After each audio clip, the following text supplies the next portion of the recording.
Hello, friends. Did you know nearly 80% of those who watch my videos aren't subscribed? If you enjoy these stories, please hit that subscribe button and leave a like. It really helps. Thank you for being here. By the way, where are you watching from? Let me know in the comments.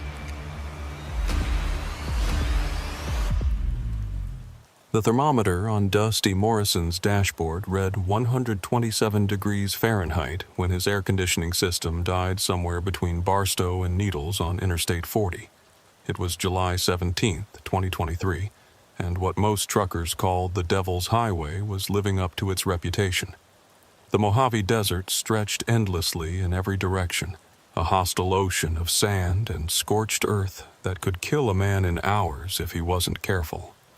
Dusty had been driving this route for 15 years, hauling everything from electronics to produce across the California desert.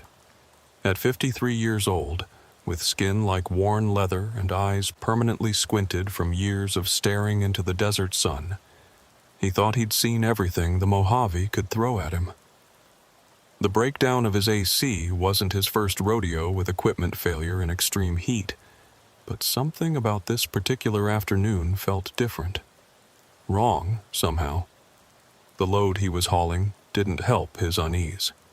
28,000 pounds of frozen seafood, packed in refrigerated containers that required constant monitoring. The client, a restaurant chain based in Las Vegas, had been very specific about delivery time and temperature requirements. Any deviation could cost Dusty not just this job, but his reputation in an industry where reliability meant everything. He'd picked up the load in San Diego that morning, and everything had been running smooth until about an hour ago. First, the AC had started blowing warm air. Then it had made a grinding noise that Dusty recognized as a compressor giving up the ghost. Now, with the outside temperature pushing toward 130 degrees, his cab was rapidly becoming an oven. Dusty knew the protocol for this situation. Pull over at the next safe spot, call for roadside assistance, and wait it out. But the next truck stop was 40 miles ahead in Needles, and stopping on the shoulder in this heat with a refrigerated load was asking for trouble. The trailer's cooling unit was working overtime just to maintain temperature, and idling in the direct sun would push it past its limits. He made the decision to push through to Needles. 40 miles. He could handle 40 miles. He'd driven through worse conditions in Iraq during his time in the Army, though that was 25 years and 50 pounds ago. He cranked down both windows, letting the superheated desert air blast through the cab. It was like driving through a furnace, but at least there was air movement. The first sign of trouble came at mile marker 95. Dusty's vision blurred for a moment, just a second or two, but enough to make him grip the steering wheel tighter. He blinked hard, focusing on the shimmering asphalt ahead. Heat mirages danced on the highway, creating the illusion of water that perpetually retreated as he approached. Every trucker knew about highway mirages, but these seemed more vivid than usual, more substantial. That's when he saw the first one. A figure standing on the side of the road, maybe 100 yards ahead. Dusty's first thought was that some poor soul's car had broken down, but as he got closer, he realized the figure wasn't moving. It was just standing there, perfectly still in the crushing heat, wearing what looked like a heavy winter coat. Dusty blinked again, and the figure was gone. Just heat shimmer and empty desert where it had been standing. He shook his head, reached for his water bottle, and took a long drink.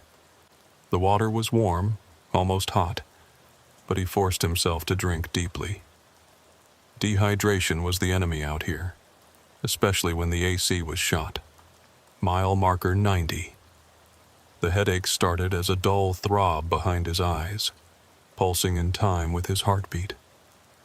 Dusty had experienced heat headaches before, but this one came on fast and hard. He fumbled in his cooler for another water bottle, this one slightly cooler than the last, and downed half of it in one go. That's when he noticed his hands were no longer sweating. In fact, despite the incredible heat, his skin felt dry and papery. bad sign. He'd learned about heat stroke in the Army. When you stop sweating in extreme heat, your body's cooling system has failed. He needed to get to Needles fast. The radio crackled with static, then cleared for a moment. A voice, distorted by interference, seemed to be calling his name. "Dusty! Morrison! Pull over! Dusty!" He grabbed the handset, keying the mic. "This is Dusty Morrison, who's calling. You're breaking up bad, come back." Nothing but static answered him. He tried switching channels, but every frequency was dead air or that strange rhythmic static that sounded almost like breathing. Mile marker 85. The second figure appeared, this one in the middle of the road. Dusty had to swerve to avoid it, his truck lurching dangerously as 48,000 pounds of steel and cargo shifted suddenly. His heart hammered in his chest as he corrected, bringing the rig back under control. In his mirrors, he saw nothing. The road behind him was empty. The rational part of his mind, the part that had kept him alive through 2 tours in Iraq and 15 years of long-haul trucking, knew what was happening. Heat exhaustion, maybe edging into heat stroke. Hallucinations were a symptom. He needed to pull over, needed to call for help, but something kept him driving. Maybe it was pride, maybe it was the thought of losing the load, or maybe it was something else. A strange compulsion that seemed to come from outside himself, pulling him forward down the shimmering highway. That's when he saw Earl's truck. It was his old friend, Earl Hutchinson's rig, no doubt about it. A classic Peterbilt 379, painted that distinctive metallic blue with gold pinstriping that Earl had been so proud of. It was parked on the shoulder about a quarter-mile ahead, hazard lights flashing in the heat haze. Dusty felt relief wash over him. Earl would have water, maybe even a working AC unit. Hell, Earl might even be able to jerry-rig something to get Dusty's air working again. The man was a wizard with mechanical problems. But as Dusty began to slow down, preparing to pull over behind Earl's truck, a memory surfaced through the heat-addled fog of his mind. Earl Hutchinson had died 3 years ago. Heart attack in his sleep at a truck stop in Phoenix. Dusty had been a pallbearer at his funeral. The blue Peterbilt shimmered and disappeared like a popped soap bubble. Dusty's hands were shaking now, and not from the vibration of the truck. He could feel his heart racing, skipping beats. His mouth was so dry his tongue felt like sandpaper. The headache had evolved from a throb to feeling like someone was driving railroad spikes through his temples. Mile marker 80. 5 figures now, standing in a line across the highway. Dusty didn't even try to swerve this time. He drove straight through them, and they dissolved like smoke. In his mirrors, he thought he saw them reform, turning to watch his truck disappear into the heat haze. The engine temperature gauge was climbing now. The strain of pulling the load in this heat without the AC system was taking its toll on the truck's cooling system. If the engine overheated out here, he was done for. The refrigeration unit on the trailer would fail, the seafood would spoil, and Dusty would be stranded in the middle of hell. He reached for the radio again, trying to raise anyone, even just to hear another human voice. "Breaker, breaker. This is westbound trucker at mile 78, looking for a radio check. Come back." The response that came through the speaker made his blood run cold despite the heat. It was his own voice, but distorted, as if played back through water. "There's nobody out here, Dusty. Nobody but us. We've been waiting for you." The rational explanation was simple. Radio skip, atmospheric interference caused by the extreme heat bouncing signals in weird ways. It happened sometimes in the desert, but rational explanations were becoming harder to hold on to as the heat pressed in from all sides. Mile marker 75. The road ahead seemed to stretch and contract like a living thing. The yellow lines zigzagged impossibly, and for a moment Dusty was sure he was driving upside down, the desert sky beneath his wheels and the asphalt above his head. He gripped the steering wheel so tight his knuckles went white, forcing himself to focus on the simple act of keeping the truck between the lines. 20 miles to Needles. He could make 20 miles. That's when he saw Wayne's pickup truck. Not a hallucination this time, or at least not like the others. The truck was real, solid, parked at a scenic overlook that Dusty knew well. It was a spot where tourists sometimes stopped to take pictures of the desert, though only an idiot would stop there in heat like this. Wayne McAllister was standing next to the truck, waving frantically. Wayne was real, had to be real. He ran a small trucking company out of Barstow, and Dusty had known him for 10 years. Good man, reliable, not dead like Earl. Dusty slowed down, debating. Every instinct told him to keep driving, to get to Needles and safety. But Wayne was clearly in trouble, and you didn't leave a man stranded in the desert. It was an unwritten rule among truckers, hell, among human beings. He pulled into the scenic overlook, the air brakes hissing as the truck came to a stop. The engine idle sounded rough, uneven. Not a good sign. Wayne jogged over, but something was off about his movement. It was too smooth, too fluid, like he was gliding rather than running. "Dusty! Thank God you stopped!" Wayne called out, but his voice seemed to come from everywhere and nowhere at once. "I've been waiting for hours." Dusty looked at Wayne through the windshield, and for a moment Wayne's face seemed to flicker, like a TV with bad reception. For just a second, it wasn't Wayne's face at all, but something else. Something with too many teeth and eyes that reflected the desert sun like mirrors. "My truck broke down," Wayne continued, gesturing to the pickup. "Radiator blew. You got any water to spare?" Dusty's hand moved to the gear shift. Every fiber of his being screamed at him to drive away, but his body wouldn't respond properly. The heat was a physical weight, pressing down on him, making every movement feel like swimming through molasses. "Sure, Wayne," he heard himself say, though the voice didn't sound like his own. "Let me grab you some water." He climbed down from the cab, and the heat hit him like a physical blow. The asphalt was soft under his boots, and he could feel the heat through the thick soles. Wayne stood there, smiling, but the smile was wrong. Too wide. Too many teeth. Dusty walked to the back of his cab where he kept extra water, his movements mechanical, automatic. His vision was tunneling now, darkness creeping in from the edges.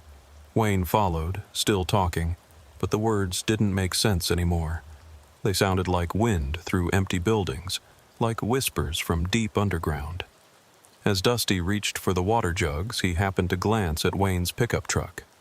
Really look at it, not just see it. The truck was a rusted hulk, obviously abandoned for years. The tires were flat and cracked, the windows broken. Desert plants grew through holes in the floorboard. He turned back to Wayne, and Wayne wasn't Wayne anymore.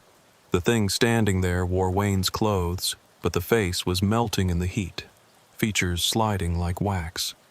The eyes were holes that showed the desert behind it, and when it opened its mouth to speak, sand poured out instead of words. Dusty stumbled backward, his vision swimming. The thing that had been Wayne reached for him with hands that stretched like taffy, fingers extending impossibly long. Dusty tried to run, but his legs wouldn't work right. He fell to his knees on the burning asphalt, the heat searing through his jeans. The world tilted, spun, fragmented into a kaleidoscope of heat and light. He could hear voices now, dozens of them, all calling his name. Some he recognized. Earl, Wayne, other truckers he'd known who'd died over the years. Others were strangers, but they all wanted the same thing. They wanted him to join them, to stop fighting the heat, to let go. "The desert takes its toll," Earl's voice whispered in his ear, though Earl was nowhere to be seen. "We all pay it eventually, Dusty. Today's your day to pay." Dusty crawled toward his truck, the asphalt burning his hands. He had to get back in the cab, Had to get moving. Needles was only 20 miles away. He could make 20 miles. He'd made it through worse. He'd survived Iraq. He'd survived 40 years of marriage. He could survive 20 more miles of desert. But as he reached for the door handle of his truck, his hand passed right through it. He looked down at himself and realized he could see through his own flesh, see the desert sand beneath him. He was fading, becoming part of the heat shimmer, part of the mirage. "No," he croaked through cracked lips. "Not real. Heat stroke. Hallucination." He forced himself to focus, to remember his training. Heat stroke symptoms, confusion, hallucinations, rapid heartbeat, absence of sweating. Treatment.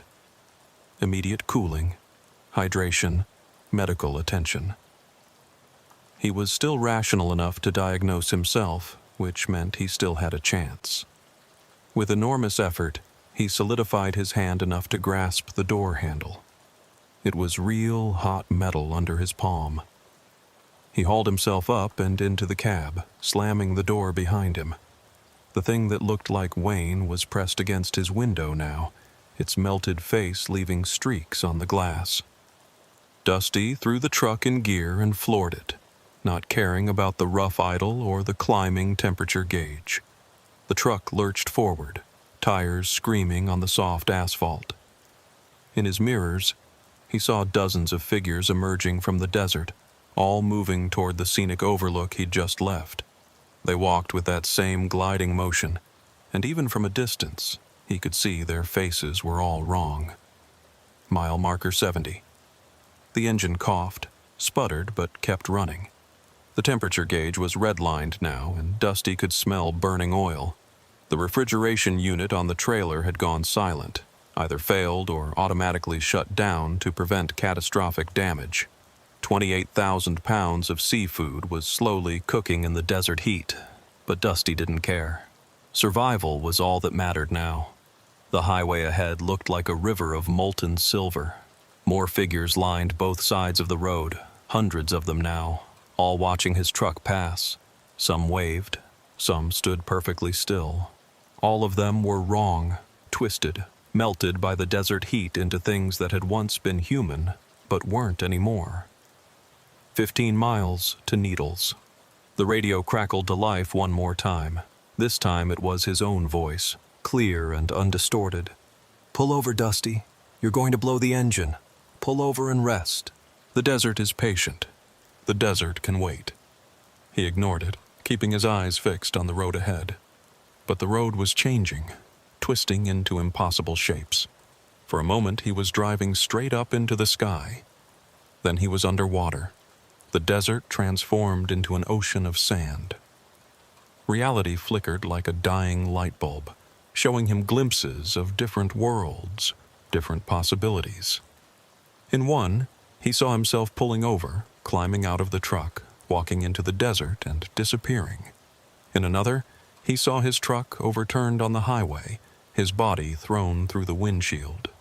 In a third, he made it to Needles, but when he climbed down from the cab, his skin sloughed off like a snake's, revealing something else underneath.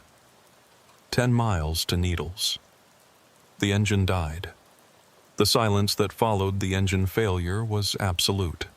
No engine noise, no AC, not that it had been working, no refrigeration unit humming on the trailer. Just the tick-tick-tick of hot metal cooling and the sound of Dusty's labored breathing in the superheated cab.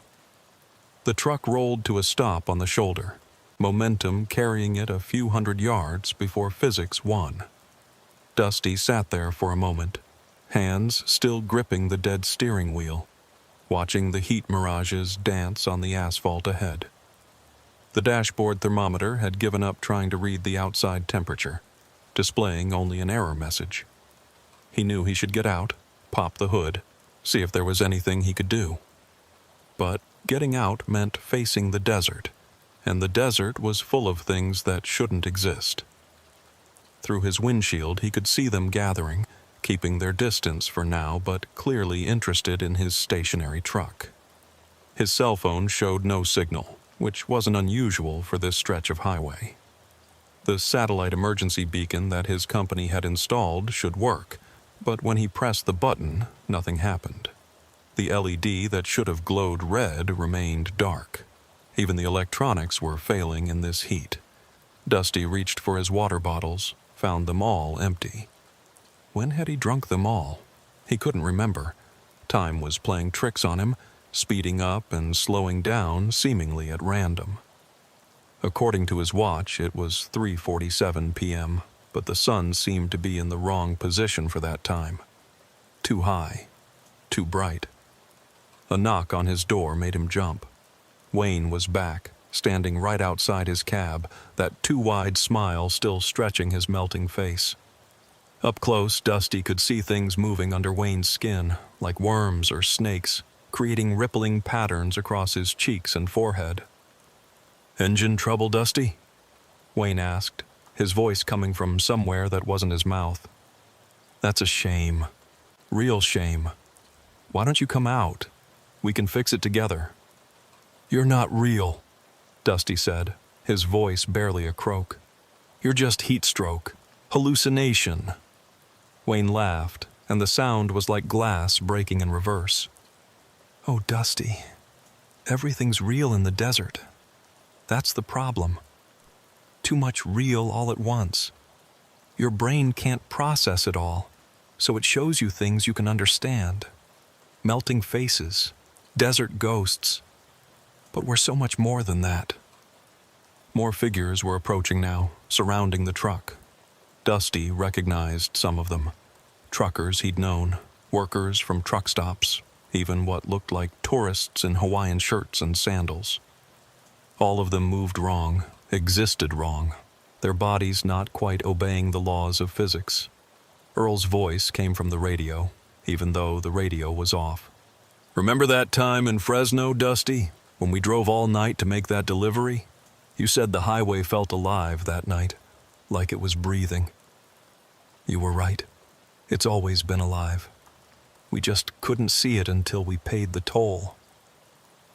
Dusty closed his eyes, tried to focus on real memories. His wife, Margaret, back in Bakersfield. Their daughter, Sarah, who was pregnant with their first grandchild. Real people, real lives, waiting for him to come home. He couldn't die out here in the desert. Couldn't become one of these things. But when he opened his eyes, the cab of his truck had changed. The seats were made of sand that constantly shifted and reformed. The steering wheel was a circle of interconnected bones, bleached white by the sun. The dashboard was a collection of rocks and dried plants arranged in a pattern that hurt to look at. "No," he said, shaking his head violently. "No, this isn't real." He blinked hard, and the cab snapped back to normal. Vinyl seats, plastic dashboard, regular steering wheel. But he could feel the other version lurking just beneath the surface, waiting to reassert itself. The heat was unbearable now. His shirt was bone dry despite the temperature, another bad sign. His skin felt tight, like it was shrinking on his bones.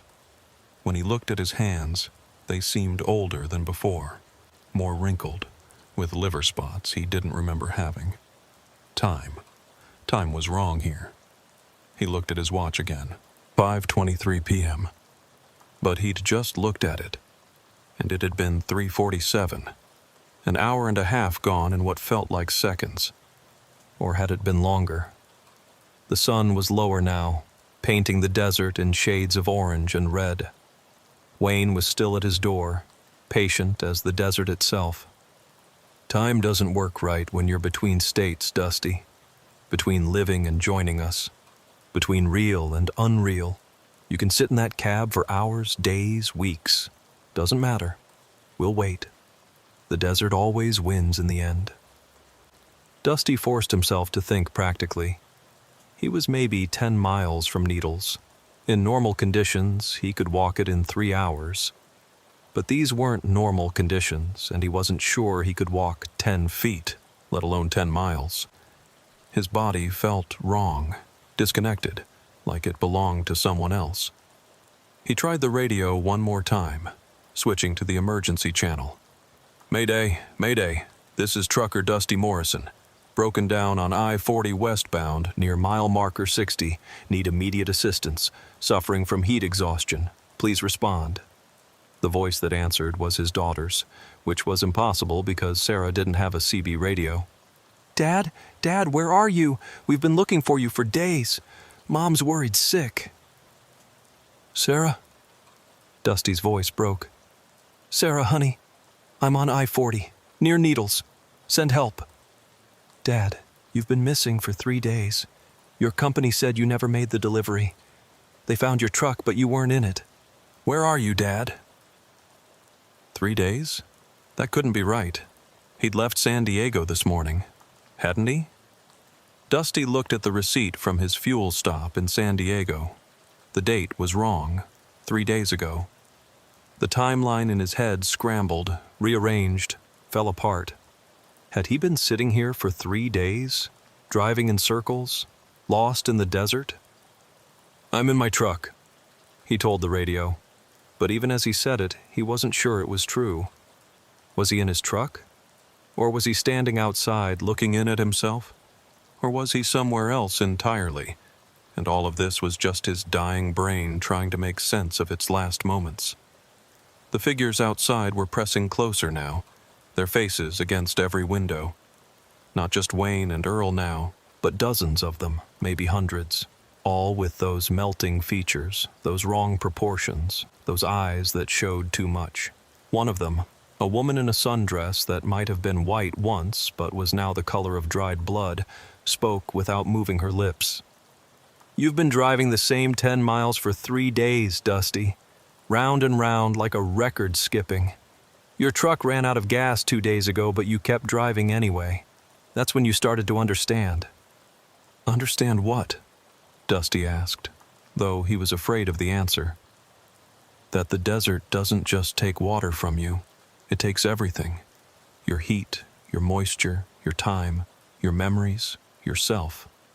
It takes and takes until there's nothing left but the shape of what you were, and then it fills that shape with itself. Sand and heat and endless, endless hunger." Dusty looked down at his hands again. They were transparent now, and he could see the truck seat through them, or maybe he was seeing his hands through the seat. Perspective was meaningless here. "I'm dying," he said, and it wasn't a question. "You're transforming," Wayne corrected.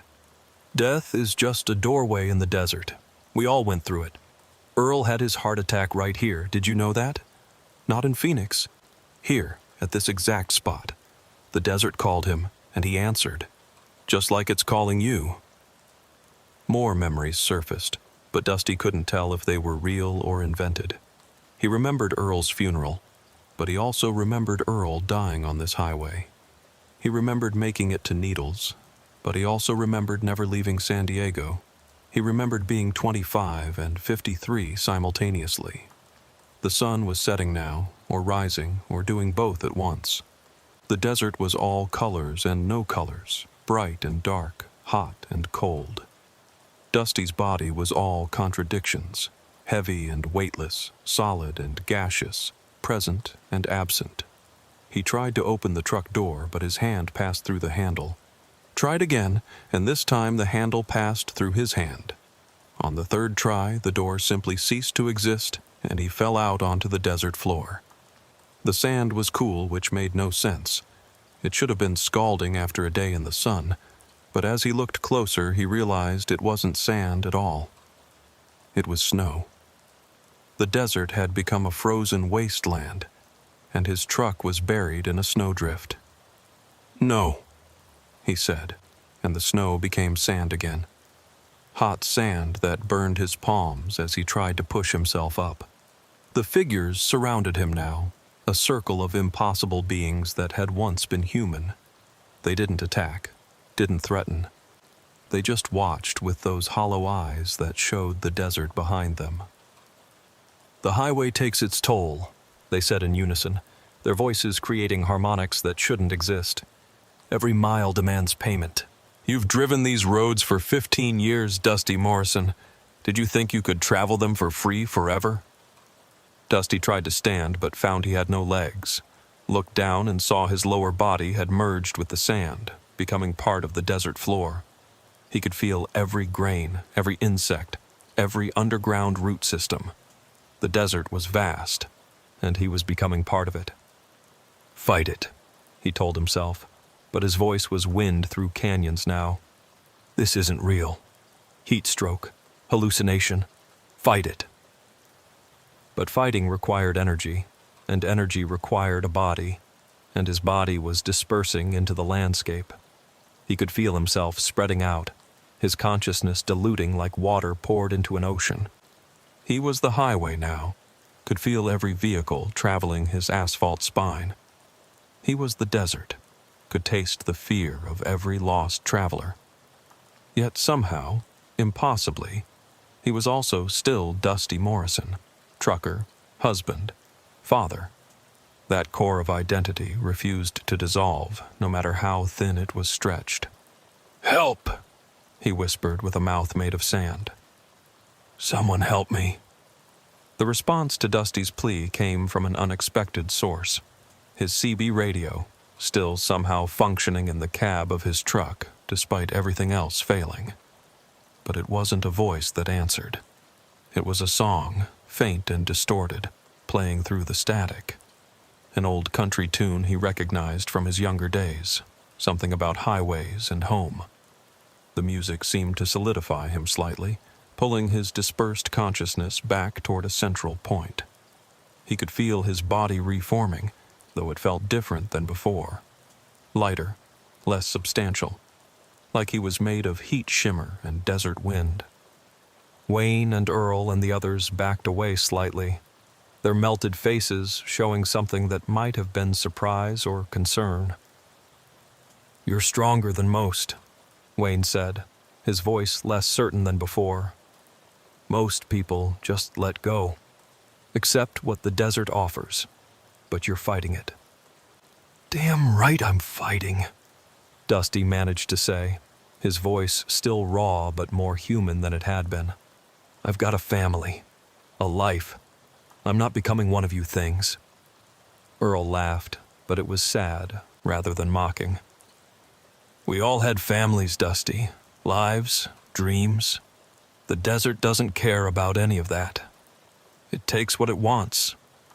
"Then why are you helping it?" Dusty demanded, struggling to his feet.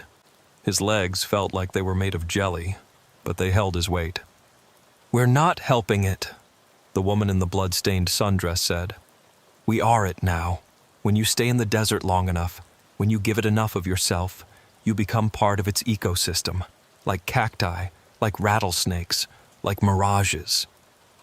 That word triggered something in Dusty's heat-addled mind. Mirages. Desert mirages were caused by light refraction, layers of air at different temperatures bending light in impossible ways, making you see things that weren't there. Or were they? What if mirages weren't illusions but glimpses of something else, something that existed in those bent light waves? He looked at his truck, still sitting on the shoulder where it had died. The paint was peeling now, rust spreading across its surface like fast-forwarded aging. Through the windshield, he could see himself still sitting in the driver's seat, or a version of himself. That Dusty looked peaceful, eyes closed, hands folded in his lap. Dead or sleeping or something in between. "That's your body," Earl explained, following his gaze. "What's left of it anyway. You've been sitting in that truck for 3 days now, cooking in your own juices, as they say. Your company sent out search parties, but the desert hid you, made your truck invisible to anyone who wasn't ready to see." "Ready to see what?" "The truth. That the desert is alive, that it's hungry, that every person who dies out here feeds it, makes it stronger, more aware." Dusty staggered toward his truck, needing to see his body up close. The figures parted to let him pass, watching with those hollow eyes. As he approached the cab, he could smell something awful, rotting meat in extreme heat. The seafood in his trailer, of course, but also something else. Something closer. He climbed up to look through the driver's side window, and yes, there he was. Sitting in the seat, head tilted back, mouth open. His skin was darkened, blistered from the heat. His eyes were gone, dried out or taken by desert scavengers. But somehow, impossibly, the body's chest was still rising and falling slightly. "Still alive," Wayne said from behind him. "Technically. The desert keeps them alive as long as possible. Feeds on their dreams, their memories, their essence.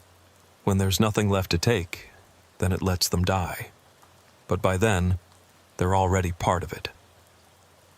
Dusty pressed his hand against the window, and for a moment he could feel both sides. The heat of the glass against his palm and the cool of his ghostly hand against his living face. Two states of being, overlapping, contradicting. "I can get back in," he said. "I can return to my body." "You can try," Earl said. "Some do, but you won't be the same. The desert will be inside you forever. You'll drive these highways and you'll see us. You'll hear us. You'll know what's waiting for every traveler who breaks down in the heat. That knowledge will eat at you, day by day, until you come back. They always come back." Dusty reached for the door handle, but before he could grab it, the air horn of an approaching truck split the air. A big rig approaching fast from the east. As it got closer, Dusty could see it was a fellow trucker, someone who might help. But the truck passed right by without slowing. The driver looked directly at Dusty's broken-down rig, but showed no signs of seeing it, just as Earl had said, invisible to those who weren't ready to see. "Wait!" Dusty ran after the truck, waving his arms. "Stop, please!" The truck continued on, disappearing into the heat haze. But as Dusty watched it go, he noticed something. The desert figures couldn't follow it. They stopped at some invisible boundary, watching the truck escape with what looked like hunger or envy. "Why couldn't you follow that truck?" Dusty asked. Wayne's melted features twisted into something that might have been a frown. "Moving vehicles are protected. The highway spirits, older than us, have rules. As long as the wheels turn and the engine runs, the desert can't fully claim them. But when they stop, you can take them." Dusty understood now. "That's why you wanted me to pull over. Why the mirages always try to make people stop." "The desert is patient," the woman in the sundress said. "Everyone stops eventually." But Dusty was thinking now, his mind clearer than it had been in hours or days.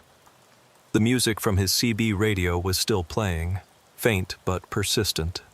Music meant signal. Signal meant connection to the outside world. He moved back to his truck, studied it carefully. The engine was dead, that was certain, but the battery might still have some charge. The electrical system might still work. If he could get the truck moving, even just rolling, would that be enough to break the desert's hold? The truck was parked on a slight incline. Not much, but maybe enough. "It won't work," Earl said, reading his thoughts. "We've seen others try. The desert doesn't let go that easily." But Dusty was already climbing into the cab, passing through the door like it was made of mist.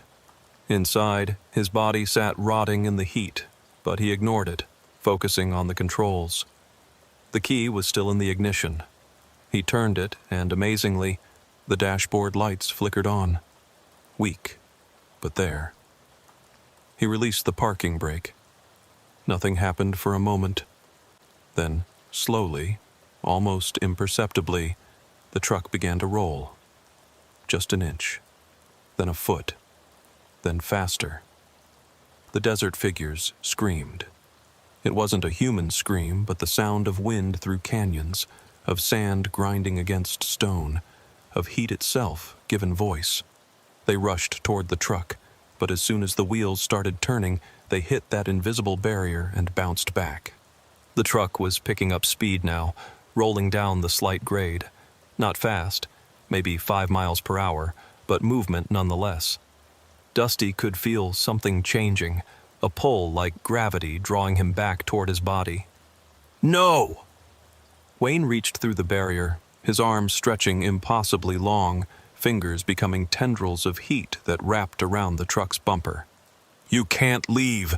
No one leaves! But others were fighting back now. Dusty heard them.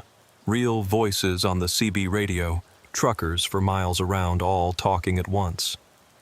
Got a breakdown at mile marker 60 westbound. I see it now. How did I miss it before? Jesus Christ, he's been out there for 3 days? Get emergency services now. The veil was breaking, the desert's illusion crumbling. As the truck rolled, Dusty felt himself being pulled back into his body, but it was agony. Every nerve ending was on fire, every cell screaming as it was forced back to life.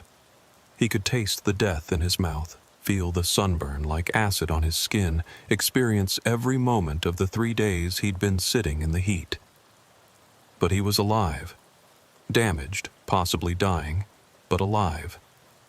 The truck rolled to a stop after about 100 yards, but it was enough. The spell was broken. He could hear sirens in the distance, see the flashing lights of emergency vehicles approaching. The desert figures were fading, becoming translucent, returning to mere heat mirages. Wayne stood at the boundary, no longer melting but somehow sadder for being more human. You'll be back, Dusty. The desert marked you now. You'll dream of us. You'll see us in every heat shimmer. And one day, when you're old or sick or just tired, you'll come back. They always do. The paramedics who pulled Dusty from his truck would later describe it as one of the worst cases of heat stroke they'd ever seen, where the victim survived. His core body temperature was 108 degrees Fahrenheit, well into the range typically considered fatal. He'd lost 30 pounds of water weight in 3 days. His kidneys had shut down, his liver was failing, and he'd suffered multiple minor strokes. But he was alive. The first thing Dusty remembered from the hospital was the cold. Blessed, beautiful cold. Ice packs everywhere, cooling blankets, IV fluids so chilled they made his veins ache. After the inferno of the desert, it felt like heaven. Margaret was there, had been there for 2 days, they told him. She held his hand while he drifted in and out of consciousness, whispering prayers and promises and occasionally cursing him for scaring her so badly. Don't you ever do that again, she said when he finally opened his eyes and kept them open. 3 days, Dusty. 3 days you were missing. They found your truck by accident. Some rookie cop saw vultures circling and decided to check it out. Dusty tried to speak, but his throat was too damaged. The doctors said it would take weeks to fully recover his voice. The heat had literally cooked his vocal cords. But he could write, and the first thing he wrote was, "The desert is alive." Margaret thought he was still delirious, and maybe he was. The doctors certainly thought so when he kept writing about Wayne and Earl and the melting faces. They increased his psychiatric medications, assuming he was suffering from heat-induced psychosis. But the blood tests told a different story, along with the expected markers of severe dehydration and heat stroke. They found something else. Unusual mineral deposits in his blood, crystalline structures that didn't match any known biological process. The doctors had no explanation, eventually dismissing it as contamination from the desert environment. Dusty knew better. As he recovered over the following weeks, he began researching. Hospital Wi-Fi and a borrowed laptop revealed dozens of similar cases over the years. Truckers found after days in the desert, all with the same story of hallucinations, all with the same mysterious mineral deposits in their blood. Most were dismissed as heat stroke victims, but a few, like Dusty, insisted their experiences were real. He found a forum, hidden in the deep corners of the internet, where survivors gathered to share their stories. They called themselves the Marked Ones. Each had survived an encounter with what they called the desert consciousness, and each bore the consequences, The consequences were significant. Dusty discovered them slowly as he recovered. He could no longer tolerate heat above 80 degrees without becoming violently ill. His dreams were plagued by visions of the desert, of Wayne and Earl and the others still trapped there, and worst of all, he could see things others couldn't. Heat mirages showed him glimpses of that other world. On hot days, he'd see the figures standing by the roadside, watching. In the shimmer of heat rising from hot asphalt, he'd see faces. They never threatened him directly, but they were always there, waiting. The company insurance covered his medical bills but terminated his employment. 3 days of missed delivery, total loss of cargo, and significant truck damage made him uninsurable. His CDL was suspended pending a full medical review.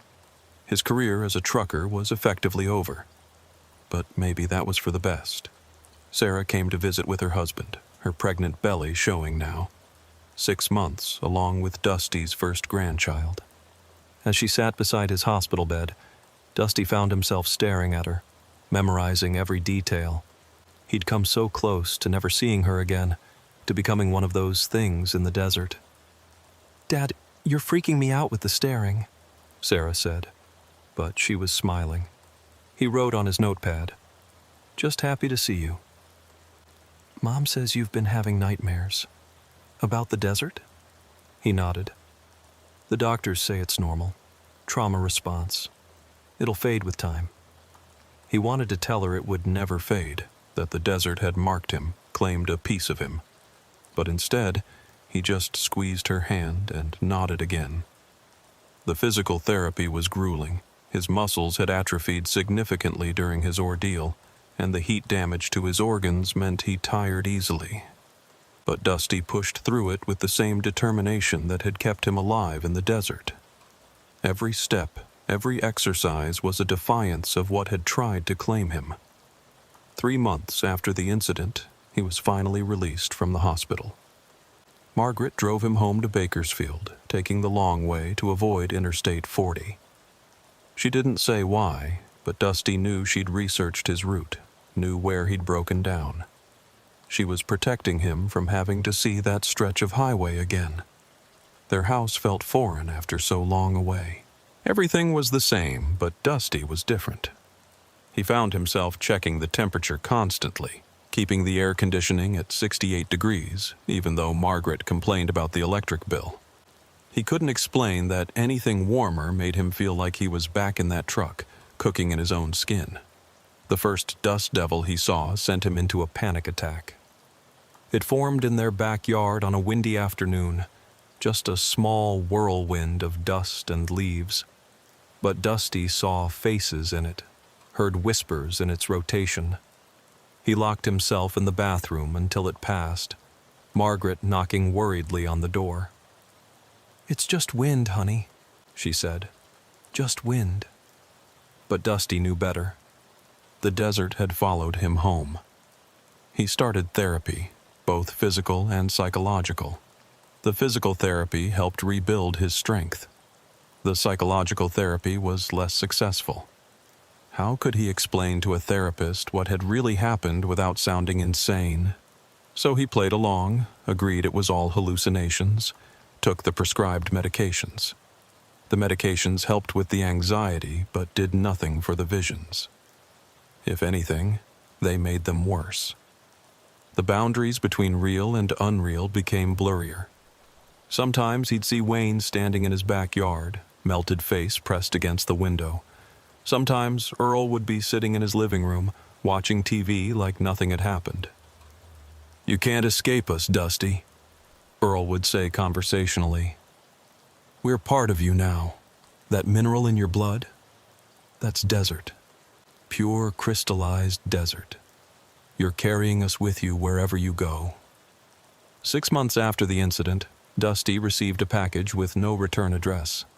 Inside was a CB radio, old and dusty, with a note. "For when you're ready to come back, the desert is patient. W." He threw it in the trash. Margaret found it the next morning, sitting on his nightstand. "Did you change your mind about throwing this away?" she asked. He hadn't, but there it was. He locked it in the garage, in an old filing cabinet he hadn't opened in years. But at night, he could hear it crackling with static, voices calling through the interference. Sometimes his own voice, sometimes others. All calling him back to the desert. The forum helped. Other marked ones shared their coping strategies. Stay hydrated, always. Avoid extreme heat. Don't drive through deserts alone. Some had moved to colder climates. Alaska, Canada, Norway. Anywhere far from the desert's reach. But others had given in, returned to the desert, and were never seen again. Their final posts were always the same. "It's calling me home." Dusty swore he'd never be one of them. A year passed. Sarah had her baby, a beautiful girl named Emma. Dusty held his granddaughter and felt something he hadn't felt since the desert. Hope. Life continuing, moving forward, despite everything. He found work as a dispatcher for a local delivery company. It didn't pay as well as long-haul trucking, but it kept him connected to the industry he loved. He could help other drivers, guide them safely to their destinations, without having to face the open road himself. But late at night, when the temperature dropped and the world was quiet, he'd sometimes walk outside and look east, toward the desert. He could feel it out there, vast and patient, waiting. The figures were there too, just beyond the range of normal vision, standing in the heat mirages that formed even in the cool night air. "You'll be back," Wayne whispered on the wind. "They always come back." Dusty would go inside, lock the door, turn up the air conditioning, but he knew Wayne was right. The desert had claimed a part of him, and eventually it would call that part home. Maybe not today, maybe not for years, but someday. The CB radio in the garage continued its nightly broadcasts.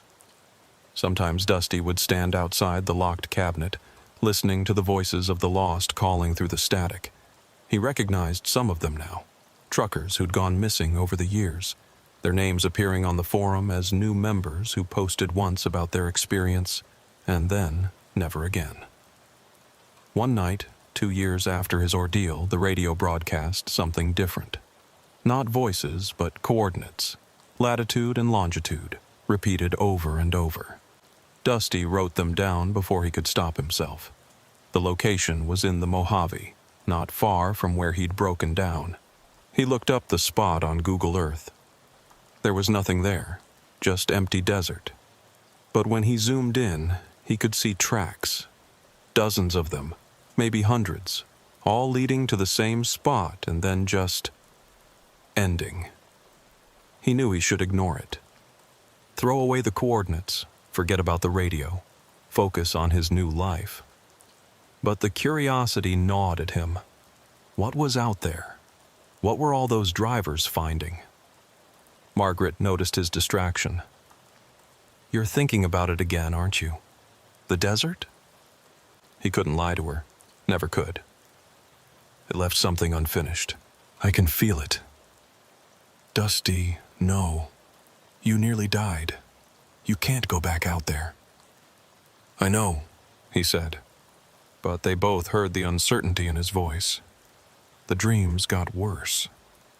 Every night now, he was back in the truck. But this time, he could see what really happened.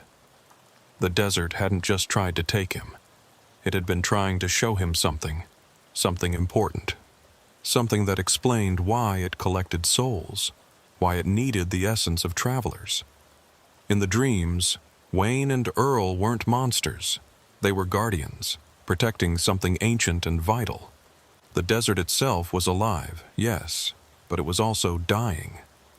Climate change, urban expansion, human interference, all slowly killing the desert consciousness. It needed human essence to survive, to maintain the barrier between worlds. "Without us," Dream Earl explained, "something worse gets through. Something that makes us look like salvation." Dusty woke from these dreams drenched in cold sweat, the taste of sand in his mouth.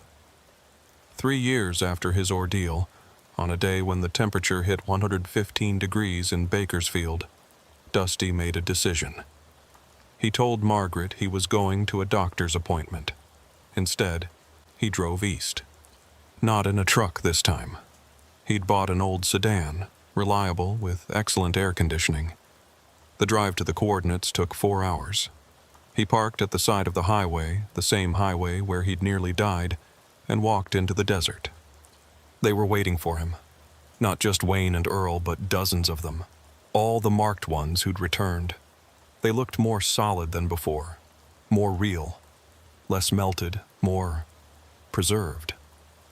"Welcome back, Dusty," Wayne said, and his face was almost normal. "We knew you'd come." "I need to understand," Dusty said. "What are you? What is this really about?" Earl gestured to the desert around them. "We're antibodies, Dusty. The desert's immune system. Every ecosystem has one. Forests have their spirits. Oceans have theirs. We're what the desert created to protect itself." "Protect itself from what?" "From nothing," the woman in the sundress said. Her dress was white again, clean. "From the void that comes when an ecosystem truly dies. When the consciousness that maintains the balance is gone. You've felt it, haven't you? The wrongness in the world? The sense that something fundamental is breaking?" Dusty had felt it. Everyone had. The world felt increasingly unstable, unreal, like reality itself was developing cracks. "The desert needs us," Wayne continued. "Our memories, our experiences, our consciousness. It feeds on them, yes, but it also preserves them. Every trucker who joins us becomes part of the eternal record. The desert remembers every journey, every mile, every story. And if I don't join you? Then you live with the knowledge. You see us everywhere. You dream of us. And eventually, the weight of that knowledge breaks you. Better to choose it than to have it chosen for you." Dusty stood there, at the crossroads between worlds, feeling the pull of the desert and the pull of home in equal measure. Margaret was waiting. Sarah and little Emma needed him. But the desert needed him too, in its strange, terrible way. "Not today," he said finally. "Maybe someday, but not today." Wayne smiled, and for the first time, it looked genuine. "The desert is patient. We'll be here when you're ready." Dusty walked back to his car, started the engine, and drove home. The figures watched him go, then faded back into heat mirages. But he knew they were still there, would always be there, waiting. He made it home before Margaret returned from her errands, put the car keys back on their hook, took a long, cold shower. When she asked about his doctor's appointment, he said it went fine. That night, he held her close, feeling her warmth, her realness, her humanity. Outside, the desert waited, vast and patient and hungry. But inside, in the artificial cold of their climate-controlled home, Dusty Morrison was still human, still himself, still fighting. The CB radio in the garage continued its broadcasts. Sometimes he listened, sometimes he didn't. The coordinates came through regularly now, always the same location, always calling. Other marked ones posted on the forum about receiving the same coordinates. Some went to investigate. They never posted again. Dusty knew that one day he'd return to those coordinates. When he was older, when Margaret was gone, when Sarah didn't need him anymore. When the weight of carrying the desert inside him became too much to bear. He'd drive out to that spot where the tracks ended and finally understand what the desert had been trying to show him all along. But not today. Today he was still Dusty Morrison, survivor, grandfather, human being. The desert could wait. It was good at waiting. In the meantime, he lived. He worked. He loved his family. He avoided the heat and ignored the mirages and pretended the voices on the radio were just interference. It was a kind of life, perhaps not the one he'd planned, but life nonetheless. And late at night, when the desert called strongest, he'd remember that moment in the truck when he'd chosen to fight, chosen to roll forward instead of stopping. That small act of defiance that had saved him. He'd remember that he was stronger than the desert thought, more stubborn than the heat that had tried to claim him. "I survived," he'd whisper to the darkness. "I survived." And somewhere in the Mojave, Wayne and Earl and all the others would whisper back, "For now." The desert, after all, was patient. October 15th, 2023. The morning news had been nothing but wildfire coverage for 3 straight days. The mountain fire had already consumed 47,000 acres of Northern California wilderness, and the smoke plume was visible from space. But Brock Henderson had a delivery to make, and in 22 years of professional trucking, he'd never missed a deadline because of weather. Brock was 57 years old, built like a linebacker gone slightly soft, with thick forearms covered in old tattoos from his Navy days. He'd driven through blizzards in Wyoming, tornadoes in Oklahoma, and hurricanes in Florida. A little smoke wasn't going to stop him from delivering 32,000 pounds of medical supplies from Sacramento to Eureka. The loading had gone smooth at the warehouse.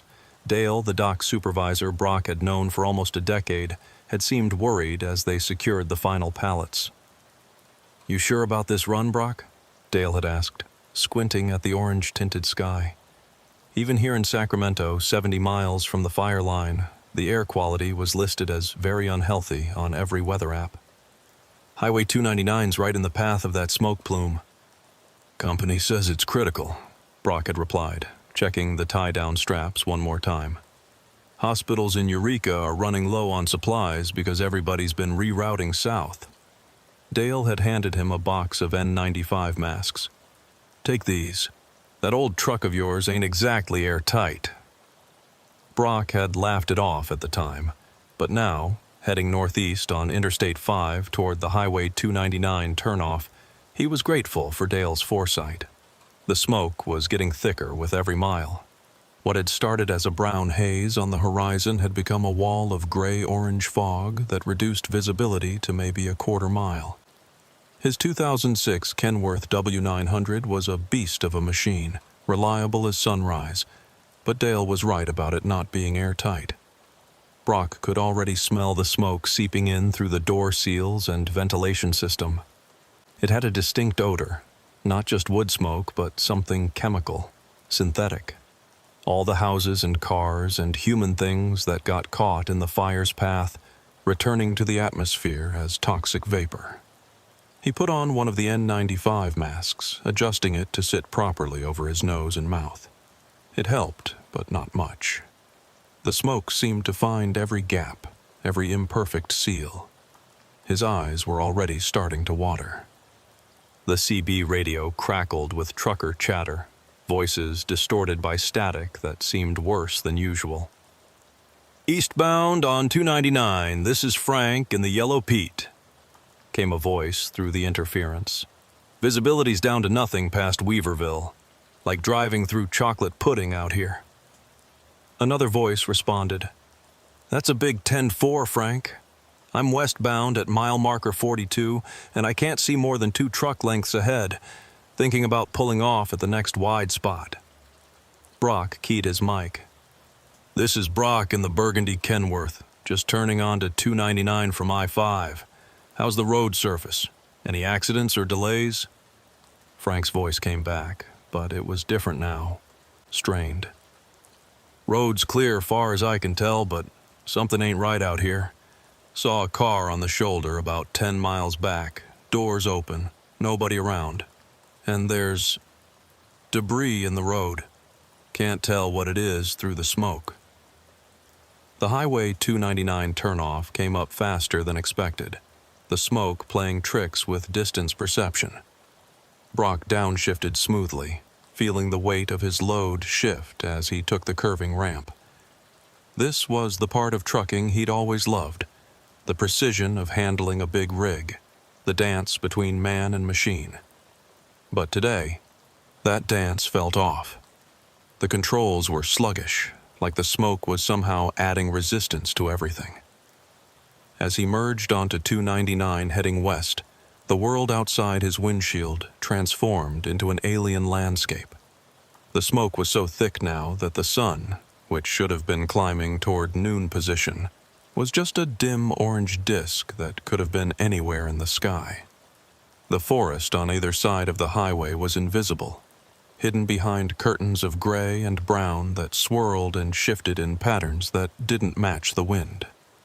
Brock's speedometer read 45 miles per hour, but it felt like he was standing still. The white lines on the road appeared and disappeared in the murk, and more than once he found himself drifting toward the shoulder before correcting. His usual reference points, mile markers, exit signs, familiar landmarks, were all invisible. The radio crackled again. Frank's voice, but now it sounded like he was talking from the bottom of a well. "Can anyone hear me? I'm stopped. Something in the road. It's moving, but I can't."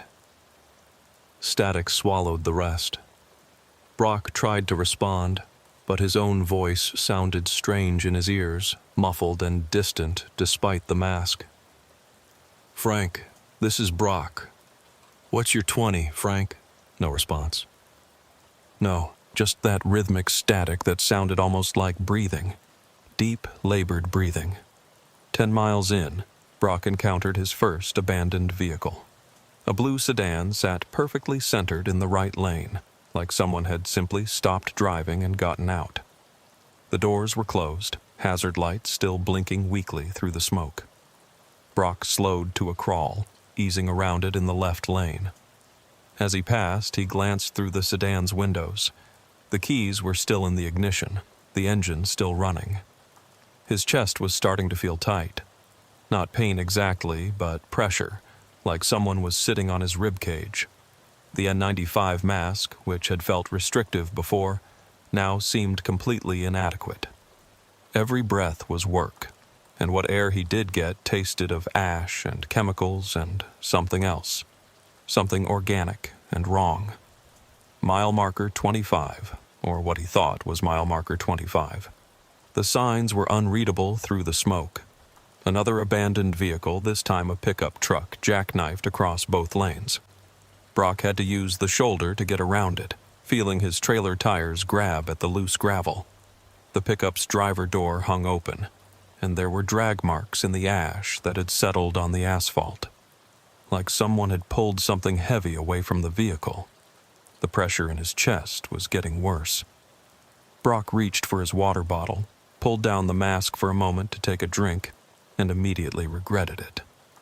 The unfiltered smoke hit his lungs like ground glass, triggering a coughing fit that brought tears to his eyes and made him swerve dangerously close to the guardrail.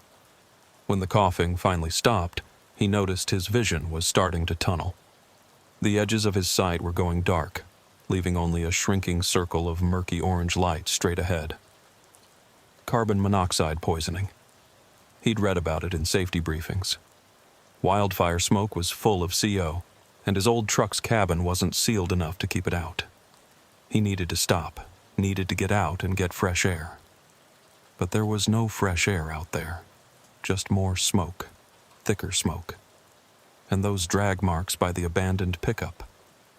The radio burst to life with a scream.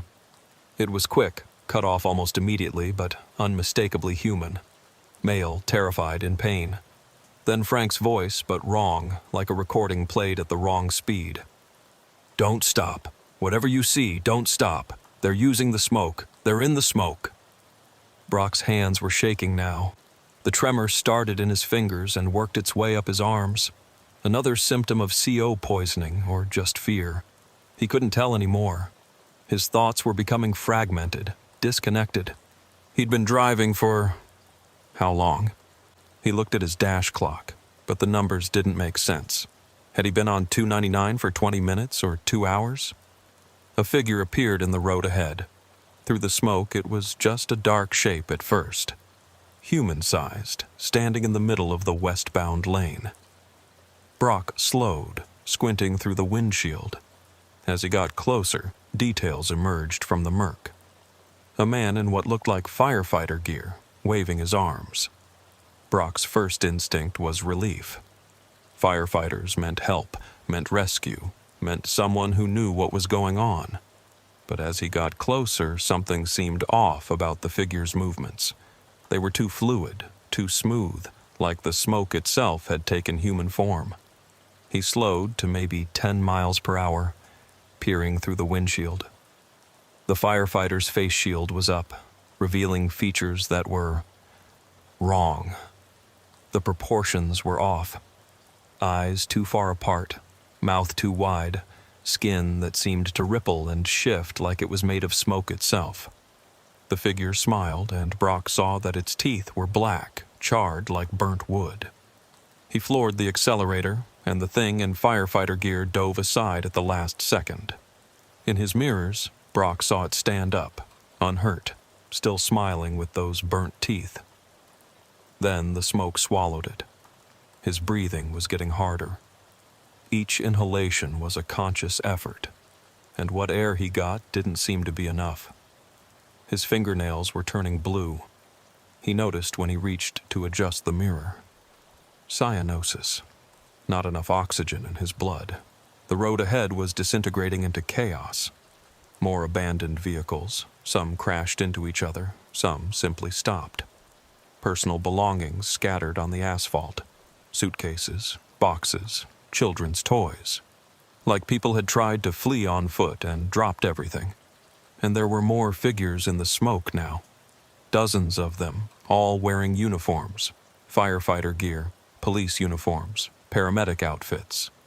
All moving wrong, all with those same impossible faces. They watched his truck pass with black eyes that reflected no light. Mile marker 30, maybe, or 35. The markers were meaningless now. Distance had become fluid, unreliable. Brock felt like he'd been driving forever, but also like he'd just started. Time was breaking down along with everything else. The radio crackled. "Brock, this is Dale." But Dale was in Sacramento, 70 miles away. There was no way his radio would reach that far, not on CB frequencies. "Brock, you need to turn around. The delivery, it's not real. There's no hospital order. We checked. Something, wanted trucks on this road. Wanted people in the smoke." Brock tried to respond, but when he keyed the mic, no words came out. His throat was closing, swelling from the smoke exposure. He could taste blood. A massive shape loomed out of the smoke ahead. Another truck, but this one was moving, weaving between the abandoned vehicles at impossible speed. As it passed, Brock saw the driver clearly through the side window. It was Frank, or what was left of him. His face was partially melted, like wax exposed to heat. One eye was gone, the socket filled with what looked like ash. But he was smiling, that same terrible smile with blackened teeth. He waved as he passed, and Brock saw that his hand was fused to the steering wheel, flesh and plastic melted together. The CB exploded with voices. Dozens of them, all truckers Brock knew or had known. Some were drivers he'd heard had died in previous fires. All talking at once, overlapping, creating a cacophony that sounded like wind through a burning forest. "Join us, Brock. The smoke takes everyone eventually. Stop fighting. It's easier if you stop fighting. We're all here. Everyone who drove through the smoke. The fire needs us, needs our engines, our movement. We keep driving forever now. Through the smoke, in the smoke, as the smoke." Brock's vision was failing. The tunnel was closing, leaving only a pinprick of orange light. His hands were numb on the steering wheel. He couldn't feel his feet on the pedals. The truck was driving itself now, following the road through some kind of muscle memory. That's when he saw the fire line. Through the smoke, maybe a mile ahead, the actual wildfire. a wall of flame that stretched across the entire horizon, consuming everything in its path. The road led straight into it, and there were trucks driving into the flames. Dozens of them, maybe hundreds. Big rigs, pickup trucks, cars, all maintaining perfect speed as they entered the inferno. None of them burned. They just passed through like the fire was a doorway, disappearing into the light. Brock tried to brake, but his feet wouldn't respond. Tried to turn the wheel, but his hands were locked in place. The truck maintained its speed, following the vehicle ahead of it toward the flames. The voices on the radio had merged into a single sound now, a roar that might have been static, or might have been the voice of the fire itself. It spoke in languages that predated words, communicating directly with some primitive part of Brock's brain that understood fire as humanity's oldest friend and oldest enemy. He was going to drive into the fire. He understood that now. They all did eventually. That's what the smoke was for. To prepare them, to change them, to make them compatible with what waited in the flames. The abandoned vehicles were from those who'd tried to resist, who'd gotten out and run. But you couldn't run from smoke. It found you, filled you, transformed you. 300 yards from the fire line. The heat was incredible, even through the truck's insulation. The windshield was starting to crack from thermal stress. 200 yards. Brock could see through the flames now, see what was on the other side. It wasn't death. It was something else.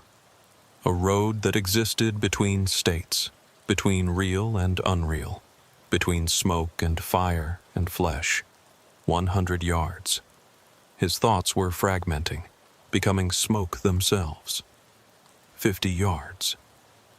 That's when Brock's survival instinct, honed by 22 years on the road and 4 years in the Navy before that, finally broke through the carbon monoxide poisoning and the hypoxia and the hallucinations. With strength he didn't know he still had, he yanked the steering wheel hard to the right. The Kenworth's tires screamed as 48,000 pounds of truck and trailer fought against physics. The trailer started to jackknife, its momentum wanting to continue straight while the cab turned right. Brock felt the vehicle lifting, the left side wheels coming off the ground. For a moment that stretched like taffy, he was balanced on the edge of rolling over. Then the wheels slammed back down, and the truck plowed through the guardrail like it was made of aluminum foil. The world turned into a chaos of breaking glass and shrieking metal as the rig plunged down the embankment beside the highway. Trees appeared out of the smoke like giants, and Brock could only watch as his truck clipped one, spun, hit another. The trailer broke free, disappearing into the gray void. The cab rolled once, twice, then came to rest against a massive pine tree, the engine still somehow running. Brock hung sideways in his seat, held in place by the seatbelt. Blood was running from a gash on his forehead, following gravity to drip on the passenger window below him. His mask was gone, lost in the crash, and he was breathing raw smoke again. But he was away from the fire line, away from that impossible wall of flames that trucks drove into without burning. The engine coughed, sputtered, died. In the sudden silence, Brock could hear the fire roaring somewhere above him, beyond the embankment. It sounded angry, cheated of its prize. He had to move. The smoke was just as thick down here, maybe thicker, and if the fire jumped the highway, this whole hillside would go up in minutes. Brock released his seatbelt and fell awkwardly onto the passenger door, which was now the floor. His ribs screamed in protest. Definitely cracked, maybe broken. Every breath was agony, but he forced himself to keep breathing. Shallow, rapid breaths that didn't bring in too much smoke at once. The driver's door above him was jammed, crushed by the roll, but the windshield was gone, blown out in the crash. Brock pulled himself up and through the opening, feeling glass fragments tear at his clothes and skin. He didn't care. He had to get away from the truck before the fire found it. Outside, the world was an alien landscape. The smoke was so thick he couldn't see more than 10 feet in any direction. Trees loomed out of the gray like ghosts, their shapes distorted and threatening. The ground was covered in ash that had fallen like snow, muffling his footsteps. Which way was away from the fire? He couldn't tell. The roaring seemed to come from everywhere and nowhere. His sense of direction, usually reliable, was completely scrambled. Then he heard it. Water. Somewhere to his left, the sound of running water. A creek or river. Water meant safety from the fire, at least temporarily. Brock stumbled toward the sound, using trees for support. His vision was still tunneling, and every few steps he had to stop and cough, bringing up black phlegm that looked like tar. The smoke was inside him now, coating his lungs, his throat, his sinuses. He could feel it changing him with every breath. The creek appeared suddenly, a black ribbon cutting through the gray world. It wasn't much, maybe 10 feet wide and a couple feet deep, but it was water. Brock fell to his knees at the bank and plunged his head under the surface. The shock of cold water was like being reborn. He came up gasping, then went under again, trying to wash the smoke from his eyes, his nose, his mouth. When he finally stopped, he was shivering uncontrollably, but his head was clearer than it had been in hours? Days? He'd lost all sense of time. That's when he noticed the other person. On the opposite bank, barely visible through the smoke, someone was sitting against a tree, watching him. "Hello?" Brock called out, his voice raw and barely audible. "Are you okay? Do you need help?" The figure didn't move, didn't respond. As Brock's eyes adjusted, he could make out more details. It was a man in a CAL FIRE uniform, the yellow Nomex shirt and green pants unmistakable even through the smoke. But something was wrong with how he was sitting. Too still. Too rigid. Brock waded across the creek, the cold water shocking against his injuries. As he got closer, he understood why the firefighter wasn't moving. The man was dead. Had been for a while from the look of it. The body was positioned against the tree, but it wasn't decay that had killed him. He was changed. His skin had a gray, ash-like quality, as if he'd been cremated and reconstituted. His eyes were open but filled with ash instead of fluid. When Brock got close enough, he could see that the man's lungs, visible through his open mouth, were packed solid with what looked like compressed smoke. There was a name tag on the uniform. D. Patterson. Dale. Not the Dale from Sacramento, but another Dale. How many Dales were there? How many had the smoke taken? A twig snapped behind him. Brock spun around to find 3 more figures emerging from the smoke, all in firefighter gear, all moving with that same unnatural fluidity he'd seen on the highway. Their faces were hidden by smoke masks and helmets, but he could see their eyes through the face shields, black, reflective, like pools of oil. "You survived the crash," one of them said, its voice like wind through a chimney. "That's unusual. Most accept their fate at the fire line." "Stay back," Brock warned, though he had nothing to defend himself with. "We're here to help," another said, taking a step closer. "You're suffering from severe smoke inhalation. You need medical attention." For a moment, Brock almost believed them. They looked like firefighters. They sounded concerned, professional. But then he noticed their boots weren't touching the ground. They were floating, just slightly, their forms wavering like heat mirages. "You're not real," he said, backing toward the creek. "Real is subjective in the smoke," the first one replied. "We're as real as your dying brain allows us to be. And you are dying, Brock. Every breath brings you closer. Why fight it?" They were right about one thing. He was dying. He could feel it in the way his heart was skipping beats, the way his vision kept fading in and out. The smoke had done too much damage. Even if he got to clean air right now, which didn't exist for miles, he'd probably still die. But he'd be damned if he'd just give up. Brock turned and ran downstream, following the creek. The figures didn't pursue immediately, but he could hear them laughing.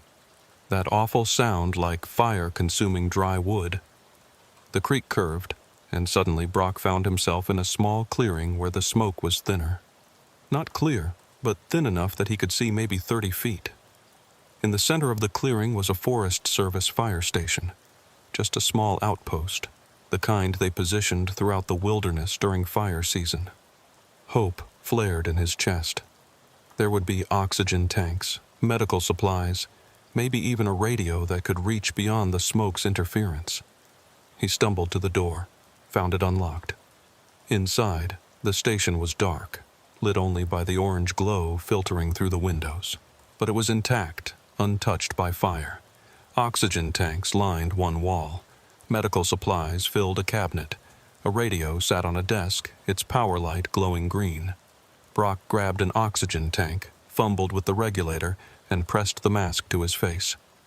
Pure, clean oxygen flooded his lungs. The relief was so intense he nearly passed out. He sat on the floor, breathing deeply, feeling his head clear with each breath. After a few minutes, he tried the radio. "Mayday, Mayday, this is Brock Henderson. I'm at a Forest Service station somewhere off Highway 299. Truck crashed, suffering from smoke inhalation. Please respond." Static. Then, a voice he recognized. Frank. "Brock? Holy shit, you're alive? I thought the fire got you for sure. Frank? Where are you? I saw you on the highway, but you were different." "Different? What are you talking about? I've been holed up at the Weaverville truck stop for the last 6 hours. Road's been closed since noon. Where the hell have you been?" Brock looked at his watch. It read 2:17 p.m., but that was impossible. He'd been driving for hours, hadn't he? "Frank, what time is it?" "Just past 2 in the afternoon. Why?" 2 hours. He'd only been on the road for 2 hours. Everything else, the eternal drive, the fire line, the trucks driving into flames, had happened in just 2 hours. "Frank, listen to me. Don't try to drive through the smoke. There's something in it, something that affects your mind, makes you see things, makes you want to drive into the fire." "Jesus, Brock, you sound rough. How much smoke did you inhale?" Before Brock could answer, the door to the station opened. The 3 figures in firefighter gear stood silhouetted against the orange light outside. "He's hallucinating," one of them said, but not to Brock, to the radio, to Frank. "Severe carbon monoxide poisoning. We're going to get him to medical." "Thank God." Frank's voice crackled. "Take care of him, guys." "No!" Brock shouted into the radio. "Frank, they're not real firefighters, they're—" One of the figures reached out and touched the radio. It burst into static, then died completely. "That was unnecessarily dramatic," Brock said, surprised by his own calmness. Maybe it was the oxygen, or maybe he'd just moved past fear into acceptance. "You're taking this better than most," the lead figure observed, removing its helmet. Underneath was a face that might have been human once, but was now something else. Features made of compressed ash and smoke, constantly shifting, never quite settling into a fixed form. "What are you?" Brock asked. "We're what fire leaves behind," it answered. "Every wildfire, every forest that burns, every life that ends in smoke and flame. We're the memory of that destruction. We exist in the smoke because smoke is what remains when everything else is gone. And you want me to? What? Become like you? Want has nothing to do with it. The smoke is inside you now. It's changing you at a cellular level. You can feel it, can't you? The way your lungs are hardening, turning to something that doesn't need air anymore. The way your blood is thickening, becoming more like sap than plasma. Brock could feel it. Despite the oxygen mask, each breath was harder than the last. Not from damage, but from transformation. His lungs were becoming something that could process smoke instead of air. "Why the trucks?" he asked. "Why make us drive into the fire?" "Movement," another figure said. "Fire needs movement to spread, to live. Every vehicle that enters the fire becomes part of it, extends its reach. The drivers become us, and we become the smoke that calls more drivers. It's been this way since humans first learned to use fire. We've always been here in every flame, waiting. But I crashed. I got away. Did you? The lead figure gestured to the window. Brock looked outside and felt his sanity crack a little more. His truck was out there, not crashed, not rolled, but sitting perfectly intact in front of the station. Engine running, trailer still attached, loaded with medical supplies that suddenly seemed like a cosmic joke. That's not possible. You never crashed, Brock. You pulled over when the smoke got too thick. You've been sitting in this station, breathing tank after tank of oxygen for the last hour. Everything else was your mind trying to make sense of what's happening to you. Brock looked down at the oxygen tank he was holding. It was empty, had been empty for who knows how long. He'd been breathing smoke, thinking it was oxygen. No, he said, but there was no force behind it. He stood up, walked to the window. His truck was definitely there, waiting for him. And beyond it, the road. And beyond that, the fire line, still calling, still waiting. It's easier if you accept it, the lead figure said, almost gently. The transformation hurts less. And afterward, you'll understand. You'll see the beauty in the burning, the necessity of the consumption. Fire cleanses, fire renews, fire transforms. Brock's hands were changing. He watched with detached fascination as his skin took on that gray, ashy quality he'd seen on the dead firefighter by the creek. Or had there been a creek? Had there been a crash? Was any of it real? The radio crackled back to life. Frank's voice, but different now. Older. Tired. Brock, if you can hear this, I'm sorry. I tried to warn you, but the smoke, it doesn't let us say what we really mean. I've been at this truck stop for 3 days, not 6 hours, maybe longer. Time doesn't work right anymore. None of us can leave. We just sit here, breathing smoke, pretending we're waiting for the road to clear. But the road never clears. The fire never stops. And eventually we all drive into it. Because that's what it wants. That's what it's always wanted. Brock stood at the window of the fire station, watching his truck idle in the orange-tinted darkness outside. His hands were fully gray now, the color of cigarette ash. And when he flexed his fingers, small puffs of smoke rose from the joints. It didn't hurt. That was the strangest part. It should have hurt. But instead, there was only a cool numbness spreading up his arms. 3 days, he said to the figures behind him. Frank's been trapped for 3 days. Time is smoke, the lead figure replied. It billows and swirls and never moves in straight lines. You've been here 2 hours or 2 days or 2 years. It doesn't matter. What matters is what you choose now. What choice? You said I'm already changing. You are. But there are different ways to change.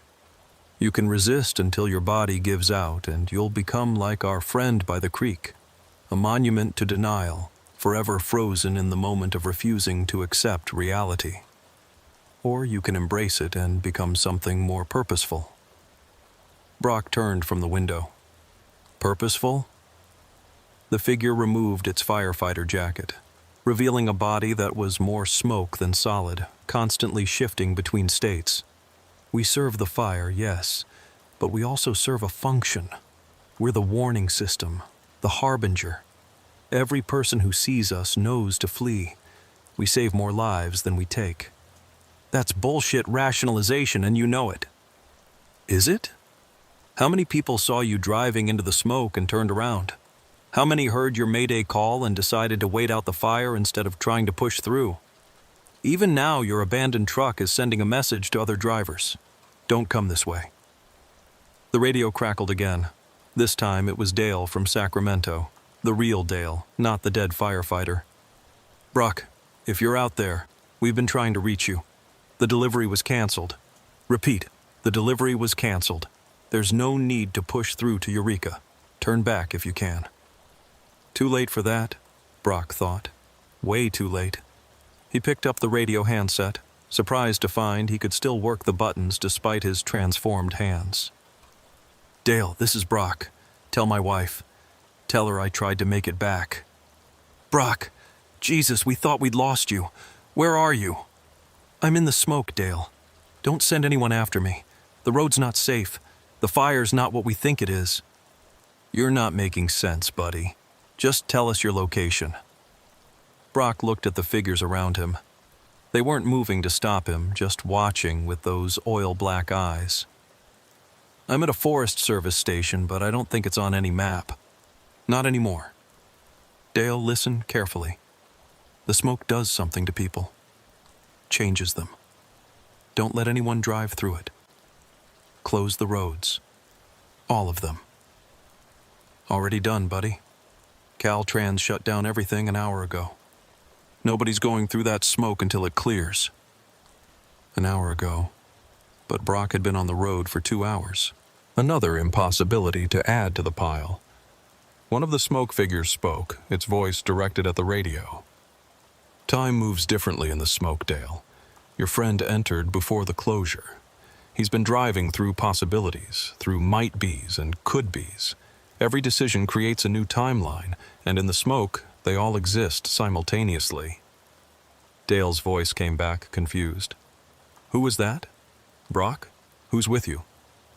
Firefighters, Brock said, and laughed at the absurdity of it. Sort of. He set down the radio and walked to the medical supply cabinet. Inside, among the bandages and medications, he found what he was looking for, a mirror. He held it up and immediately wished he hadn't. His face was changing like his hands had. The skin was taking on that ash-gray quality, and his eyes were darkening, the irises expanding until they were pools of black. But worse than the physical changes was what he saw behind his reflection. Multiple versions of himself, all at different stages of transformation. In one, he was already fully changed, made of smoke and ash. In another, he was dead, collapsed on the station floor. In a third, he was still driving, the fire line approaching, his hands fused to the steering wheel. All possibilities, the lead figure explained. The smoke shows you all the ways your story could end. Most people can't handle seeing their own deaths multiplied into infinity. It breaks them. But I'm not broken. No, you're surprisingly resilient. That's why we're taking our time with you. The strong ones, the ones who fight, they make the most effective servants once they turn. Their will, transformed into purpose, can call dozens of others into the smoke. Brock set down the mirror. So I'm special. Lucky me. Frank was special too, another figure said. He fought for 3 days. Now he's one of our best callers. Listen. The radio came alive with Frank's voice, but now Brock could hear the layers beneath it. Multiple Franks, all speaking at once, creating harmonics that pulled at something deep in his brain. Attention all westbound drivers. This is Frank at the Weaverville stop. Roads starting to clear up. Visibility improving. If you need to get through, now's your window. It was a lie, of course, but delivered with such conviction, such layers of subliminal persuasion, that Brock knew drivers would believe it. They'd start their engines, pull onto 299, and drive straight into the smoke. Turn it off, Brock said. You could do that too, the lead figure said. Your voice, transformed, would be even more compelling. 22 years of trust built up in the trucking community. They'd believe anything you told them. I won't. Not now. But when the transformation completes, you won't have a choice. The fire thinks through us, speaks through us. We're its neurons, its voice box, its hands. Individual will becomes collective purpose. Brock felt his knees buckle. He caught himself on the desk, but his legs were starting to go numb like his arms had. The transformation was accelerating. Outside, his truck's horn sounded 3 times. A signal he'd used countless times over the years, ready to roll. "It's calling you," the lead figure said. "Your truck knows its purpose even if you don't. Every vehicle wants to complete its journey, and yours leads through the fire.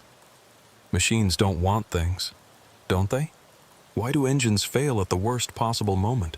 Why do tires blow out on dangerous curves? Machines have their own desires, and in the smoke, those desires become manifest." Brock could feel it now, the pull from his truck. 22 years of partnership, of shared miles, of absolute trust between driver and machine. The Kenworth wanted to complete this last delivery, wanted to drive into the fire with him at the wheel. He stood up, his legs barely supporting him. Each step toward the door was both his choice and not his choice. The smoke inside him was making decisions his conscious mind opposed but couldn't override. The door opened without him touching it. Outside, the smoke had thickened to the point where even his transformed eyes could barely penetrate it. But he could see his truck, clear as day, like it existed in a bubble of clarity just for him. The driver's door was open. The engine was running smooth, all traces of earlier mechanical issues gone. The trailer was still attached, still loaded with medical supplies that would never reach Eureka. Had never been meant to reach Eureka. "The hospitals don't need supplies," the lead figure said, now standing beside him. That was just the story to get trucks on the road. The fire needs offerings, needs metal and diesel and human will to feed its growth. Every wildfire is hungrier than the last, needs more to sustain itself. Climate change isn't just making fires bigger. It's making them more aware. Fires aren't conscious. Weren't. But consciousness is just pattern recognition at sufficient complexity. And what's more complex than a wildfire? Millions of chemical reactions, air currents, temperature differentials, all interacting in patterns that mirror neural activity. Add enough human consciousness to that mix, absorbed through the smoke, and you get something that thinks. Brock was at his truck now, one hand on the door frame. The metal was cool despite the heat everywhere else. Welcoming. Familiar. Inside the cab, everything was exactly as he'd left it. His coffee mug in the cup holder still half full. His logbook open on the passenger seat. The photo of his wife and kids clipped to the sun visor. That photo stopped him. Martha and the boys, taken last Christmas. Everyone smiling, wearing those ridiculous matching sweaters Martha insisted on every year. They were waiting for him in Reading, expecting him home in 3 days. "They'll never understand what happened to you," the lead figure said, reading his hesitation. "You'll be another missing trucker, another victim of the wildfires. They'll grieve, they'll move on, they'll forget. That's the human way." "No," Brock said, and for the first time in an hour, his voice had strength behind it. "They won't forget. Martha's stubborn like that. She'll keep looking, keep asking questions. She'll drive this same road looking for answers. Then she'll join you in the smoke." The thought of Martha driving into this nightmare broke something in Brock. Not his will, but his acceptance. He'd been passive, letting the transformation happen, assuming it was inevitable. But if there was even a chance, Martha would come looking for him. He grabbed his phone from the center console. His fingers were barely solid enough to work the screen, but he managed to pull up Martha's number. 1 bar of signal, flickering in and out. The phone rang once, twice, then, "Brock? Oh, thank God. Where are you?" "Martha, listen. Don't come looking for me. Whatever happens, whatever they tell you, don't drive Highway 299. "What? Brock, you're scaring me. What's wrong?" He looked at his reflection in the rearview mirror. His face was more smoke than flesh now. "I'm not coming home, baby. The fire. The smoke. It's got me. Don't talk like that. Where are you? I'll come get you. No! The word came out with such force that smoke billowed from his mouth. Promise me, Martha. Promise you'll never drive through wildfire smoke. Never. No matter what. Brock, please. The phone dissolved in his hand, becoming smoke that drifted out the window. His last connection to his old life. Gone. The lead figure climbed into the passenger seat, its form solidifying into something almost human. That was cruel, telling her not to come. Now she'll always wonder. Better than the alternative. Is it? At least here, in the smoke, you'd be together. Transformed, yes, but together. Forever. Brock's hands found the steering wheel, the familiar grip, worn smooth by years of contact. The truck seemed to purr in response, ready to go, eager to complete its journey. Every mile demands payment, Brock said, remembering something an old trucker had told him years ago. I've driven millions of miles. This is just the bill coming due. Poetic, but not quite accurate. This isn't payment, it's promotion. From driver to force of nature, from human to elemental. You'll exist as long as fire exists, which is to say, forever. Brock put the truck in gear. The weight of the loaded trailer felt perfect, balanced, one last perfect run. But instead of heading toward the fire line, he turned the wheel hard left. The Kenworth's engine roared as Brock drove off the road and into the forest.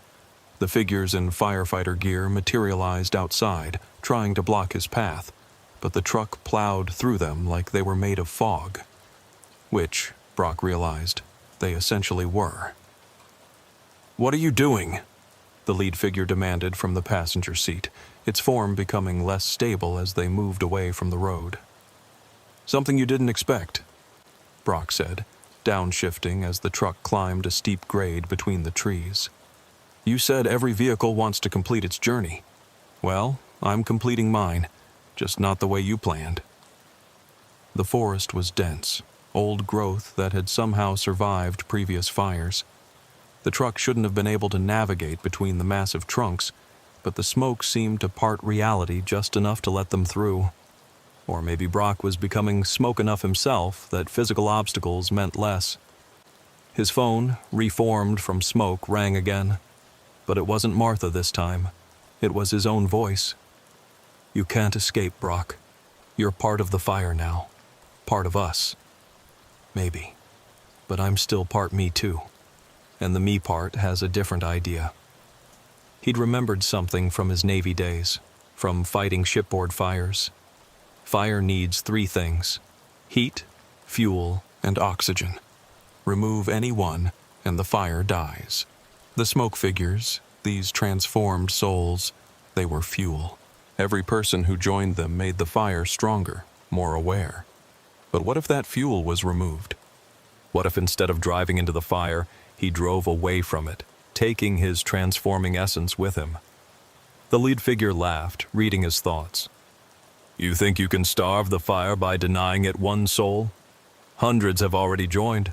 Thousands will join before this season ends." "Not talking about one soul," Brock said, wrestling the wheel as the truck bounced over rough terrain. "I'm talking about all of you. You're connected to me now, aren't you? I can feel it. Every smoke figure, every transformed driver, all linked through the smoke. You infected me, but infection works both ways." The figure's form solidified in alarm. "You don't know what you're doing." "Sure I do.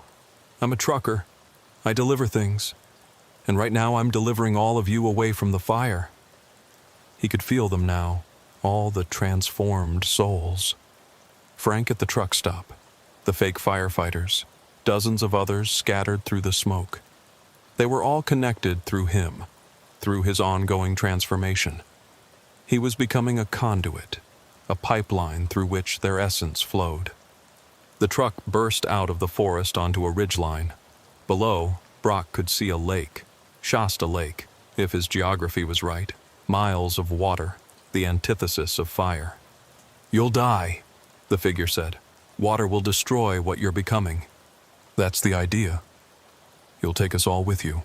Hundreds of souls extinguished." "Freed," Brock corrected. "Not extinguished. Freed."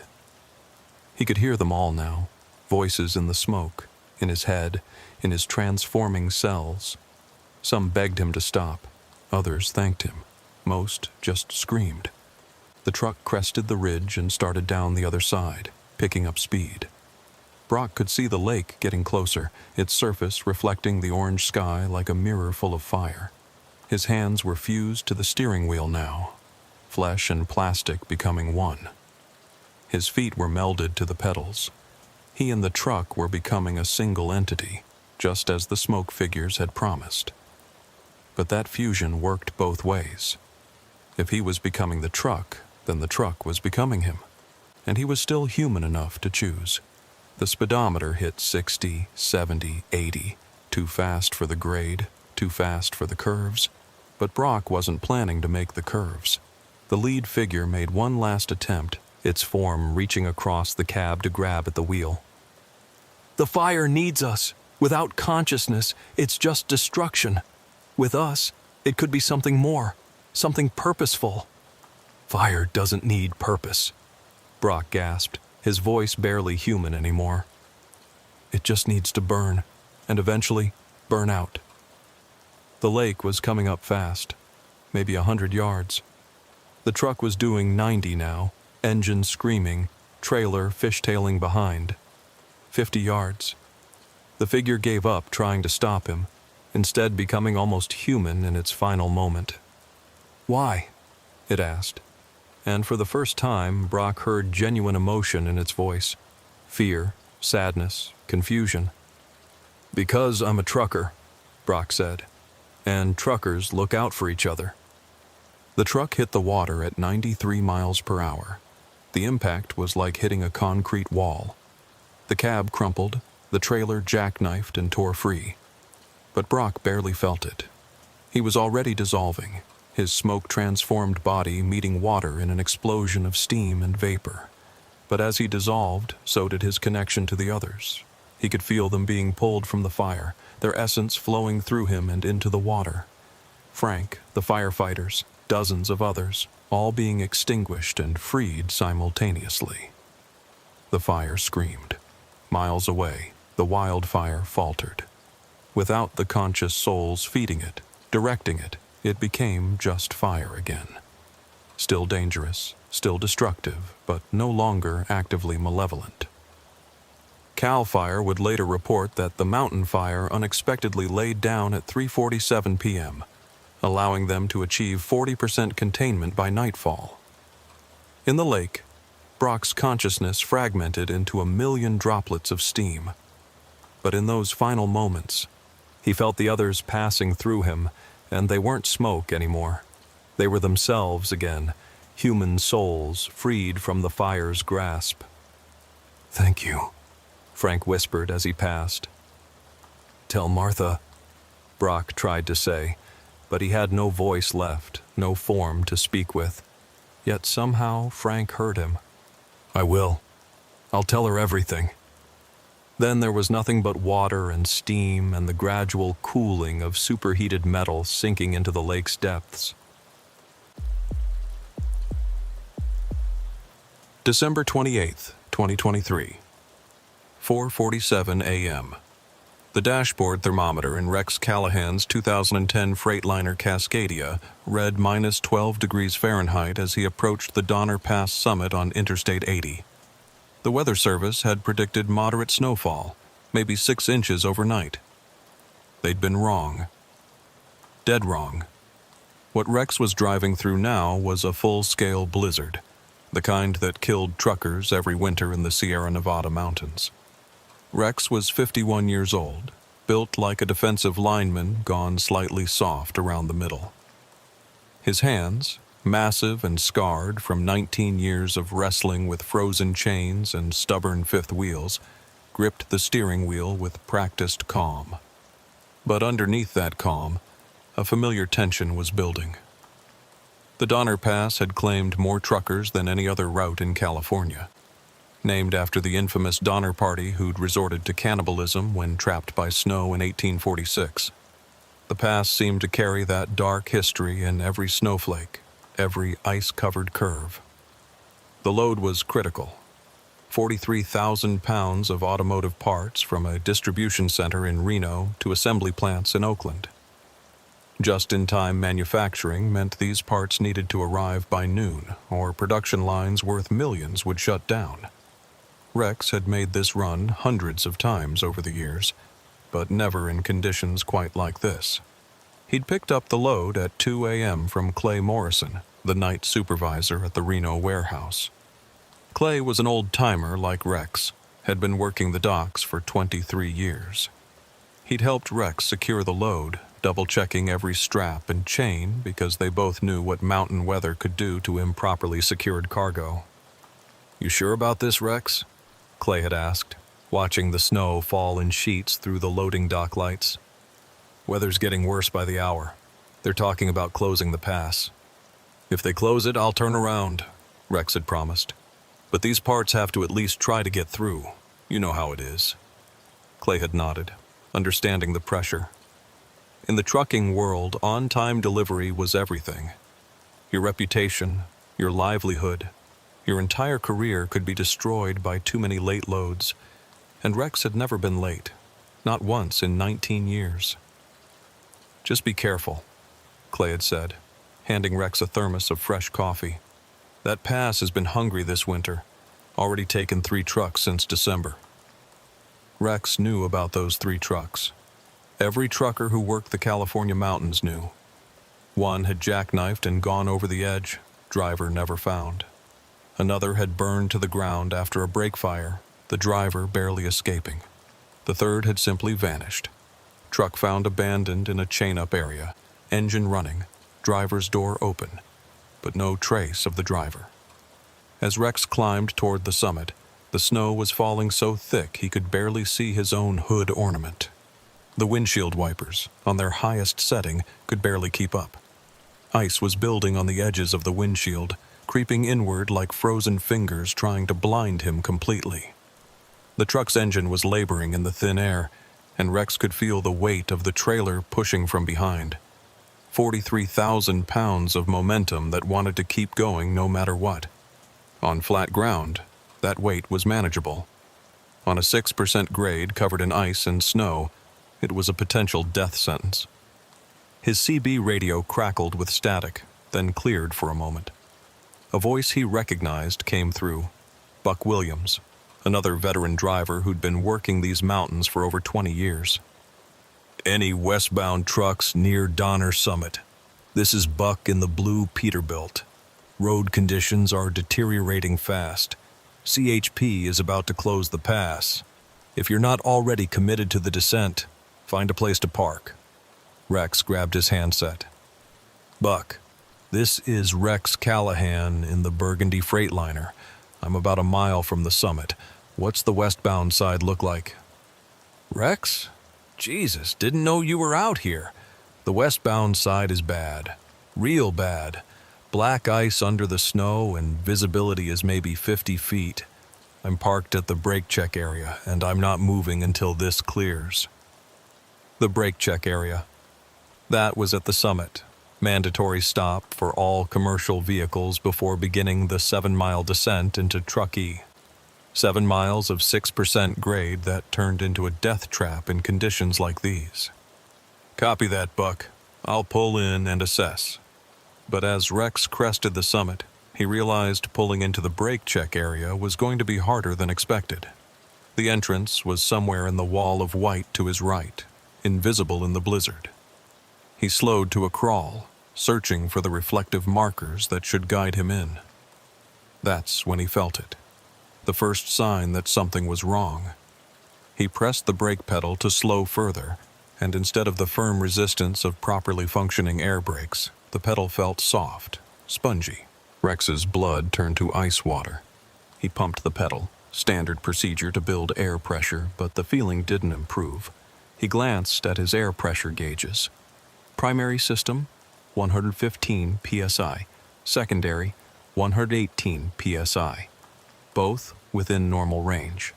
So why did the brakes feel wrong? Rex found the brake check entrance more by memory than sight, pulling into the covered area where trucks could inspect their brakes before the descent. He set the parking brake, noting that it too felt softer than usual, and climbed out into the storm. The cold hit him like a physical blow.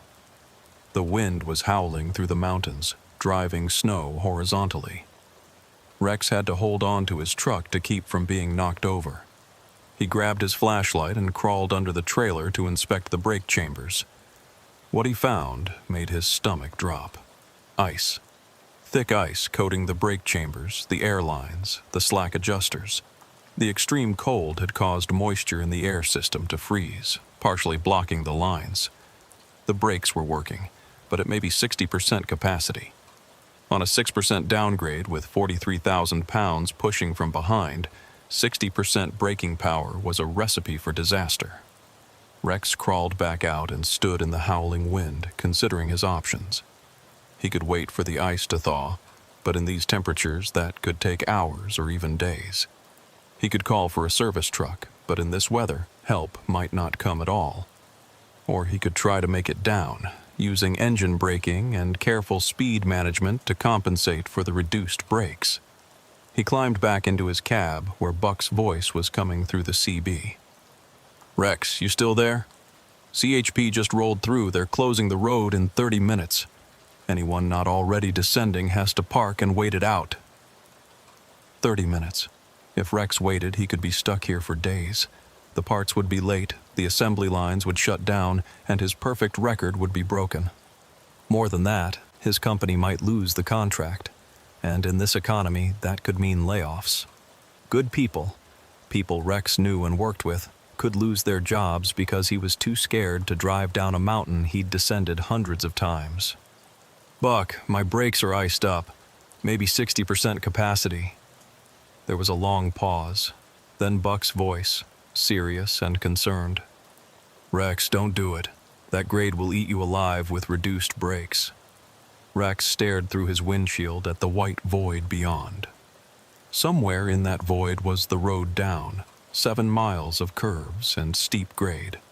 He'd driven it so many times he could probably do it with his eyes closed, but never with failing brakes, never in a complete whiteout.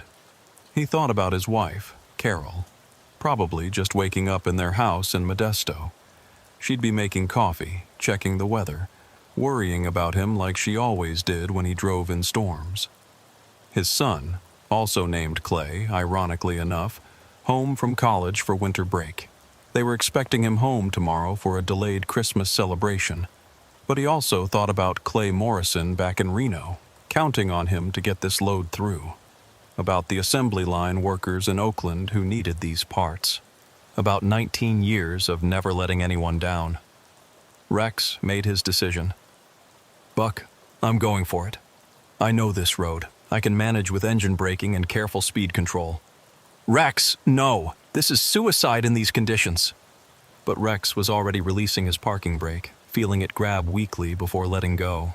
He put the truck in gear and began creeping toward the exit of the brake check area. "If something happens," Rex said into the radio, "tell Carol I love her." "God damn it, Rex, don't be a hero." But Rex was already gone, rolling out into the blizzard, beginning the descent.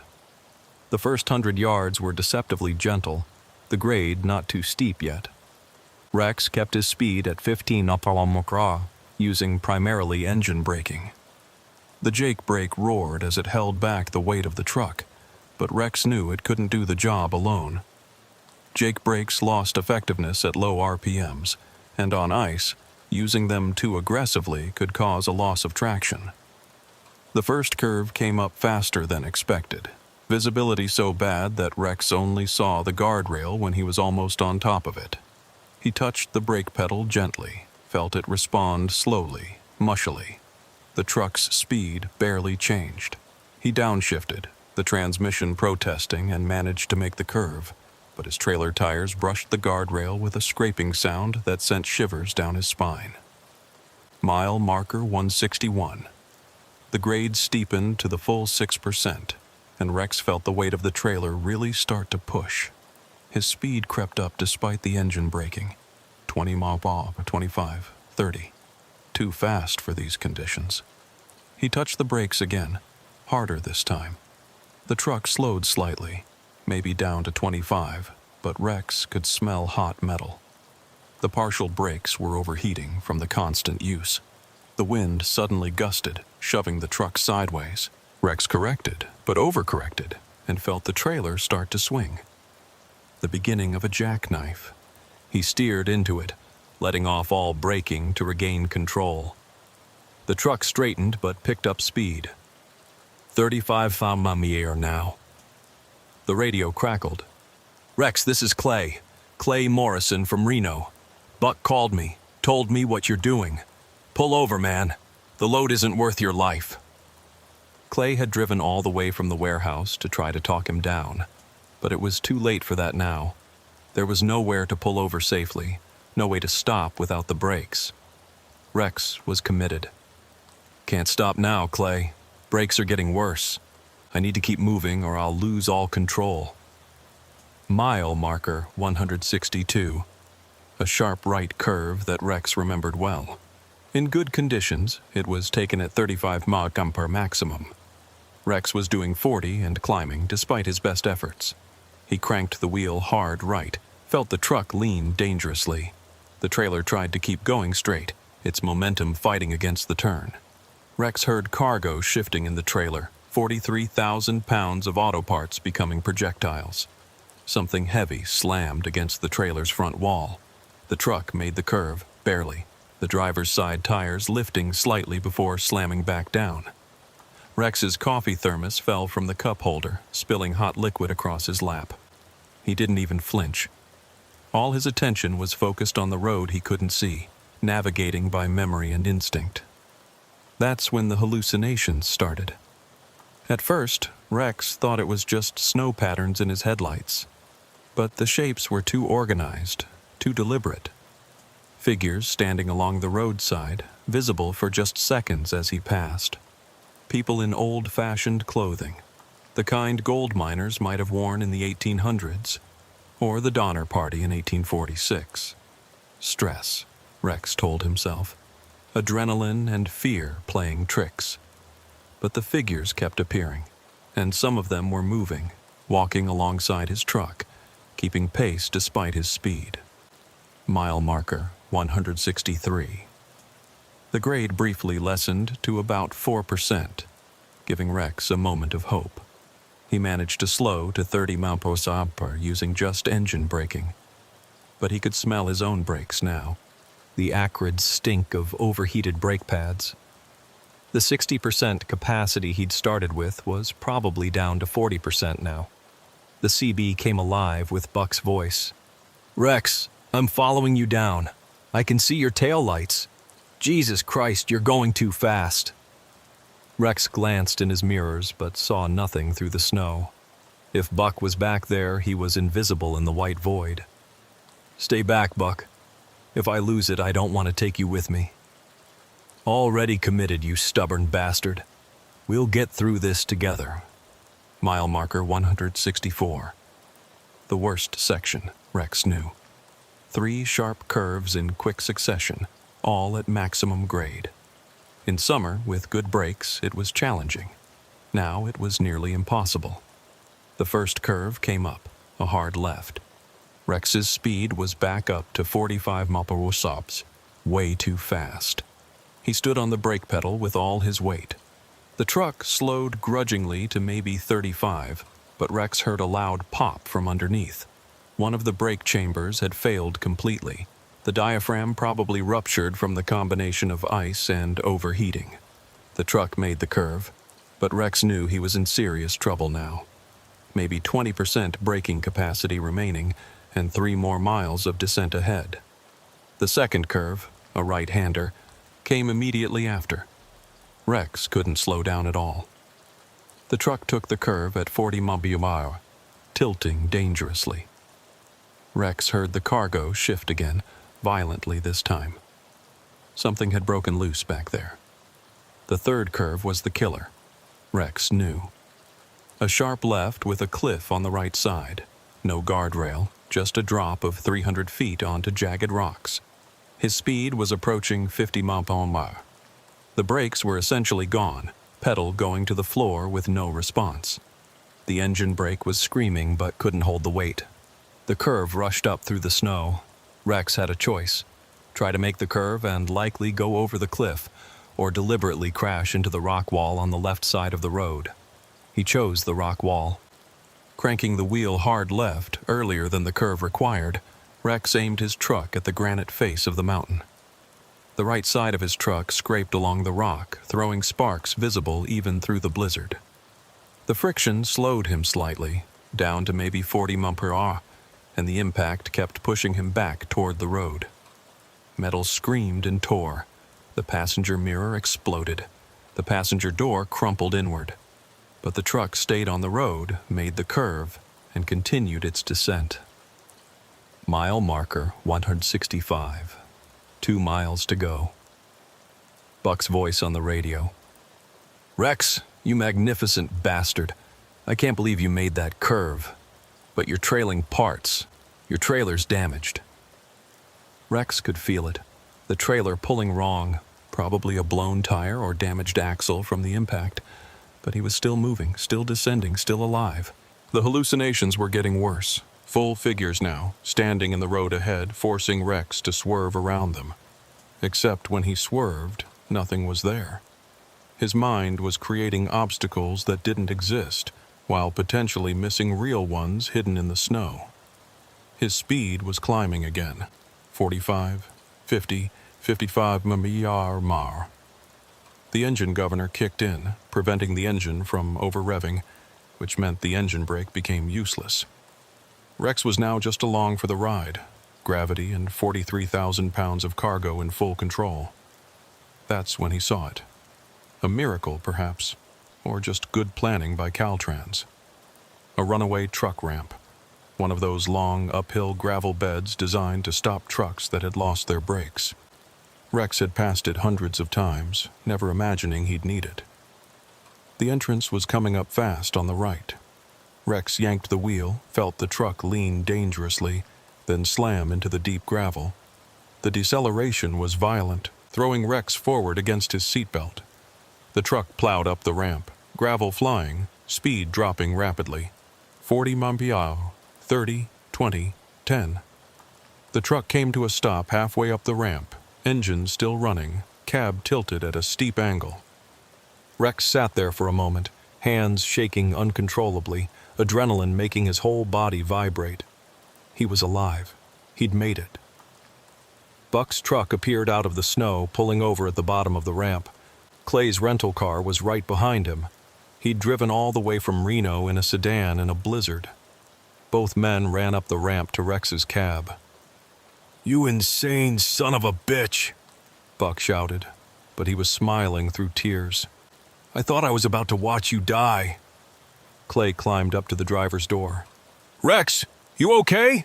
Talk to me!" Rex tried to answer, but found he couldn't speak. The adrenaline was wearing off, and shock was setting in. He'd come so close to death, so close to becoming another casualty of Donner Pass. The aftermath was surreal. Rex sat in his tilted cab while emergency vehicles arrived, their lights turning the falling snow into a disco ball of red and blue. The California Highway Patrol, Cal Fire, paramedics, all struggling up the mountain in the blizzard to reach him. A young CHP officer was the first to reach his cab, looking impossibly young under his campaign hat. "Sir, are you injured?" Rex found his voice finally. "I'm okay. Brakes failed. Complete failure on the descent." The officer looked at the truck, buried to its axles in gravel, then back at Rex. "You came down from the summit with no brakes? In this weather?" "Didn't have much choice once they failed." The officer shook his head in disbelief. "I've been working this pass for 5 years. I've never seen anyone survive a complete brake failure in conditions like these." The paramedics insisted on checking Rex over, finding his blood pressure dangerously high and his hands cut from gripping the steering wheel so hard his fingernails had dug into his palms. They wanted to transport him to the hospital, but Rex refused. "I need to stay with my truck.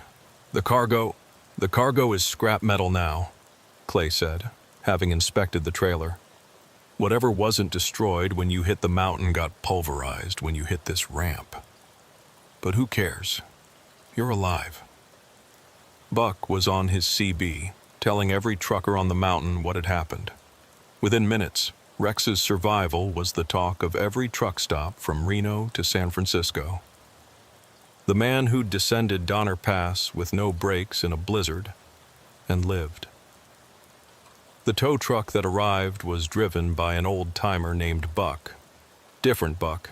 Seemed like every third trucker was named Buck, Clay, or Rex in these parts. This Buck looked at Rex's truck and whistled. "Seen a lot of wrecks on this mountain, but this is something else. The whole passenger side is gone. How fast were you going when you hit the rock face?" "Maybe 50, Rex admitted. "Should have killed you. That granite doesn't forgive. You got lucky, friend, or someone was watching out for you." Rex thought about the hallucinations he'd seen, the figures in old-fashioned clothing. Trick of the mind, surely. But for just a moment, he wondered if the ghosts of Donner Pass had guided him, helped him survive where so many others had died. It took 6 hours to extract Rex's truck from the runaway ramp. During that time, the storm intensified, dumping another 18 inches of snow. The pass was closed completely, stranding hundreds of vehicles on both sides. Rex watched from Buck's truck, having finally agreed to leave his destroyed rig. "You know what the strangest thing is?" Buck said, handing Rex a cup of coffee from his thermos. "That runaway ramp shouldn't have been clear. With this much snow, it should have been buried, useless, but somehow it was perfectly clear when you needed it." Rex hadn't thought about that, but Buck was right. Everything else was buried under feet of snow, but the ramp had been accessible. Another coincidence? Or something more? Clay had to leave. His rental car couldn't handle the conditions, and he needed to get back before the roads became completely impassable. Before he left, he shook Rex's hand. "I shouldn't have let you take that load," he said. "When you didn't come back, I thought I'd killed you with my scheduling." "Not your fault," Rex assured him. "I made the choice to go down that mountain. Still, the company owes you more than they can ever pay. You risked everything to try to make that delivery." After Clay left, Buck drove Rex to a truck stop in Truckee to wait for Carol. She was driving up from Modesto, despite Rex's protests that the roads were too dangerous. "You nearly died," she'd said on the phone. "I'm coming to get you if I have to walk through that blizzard." While waiting, Rex sat in the truck stop's diner, nursing coffee and trying to stop his hands from shaking.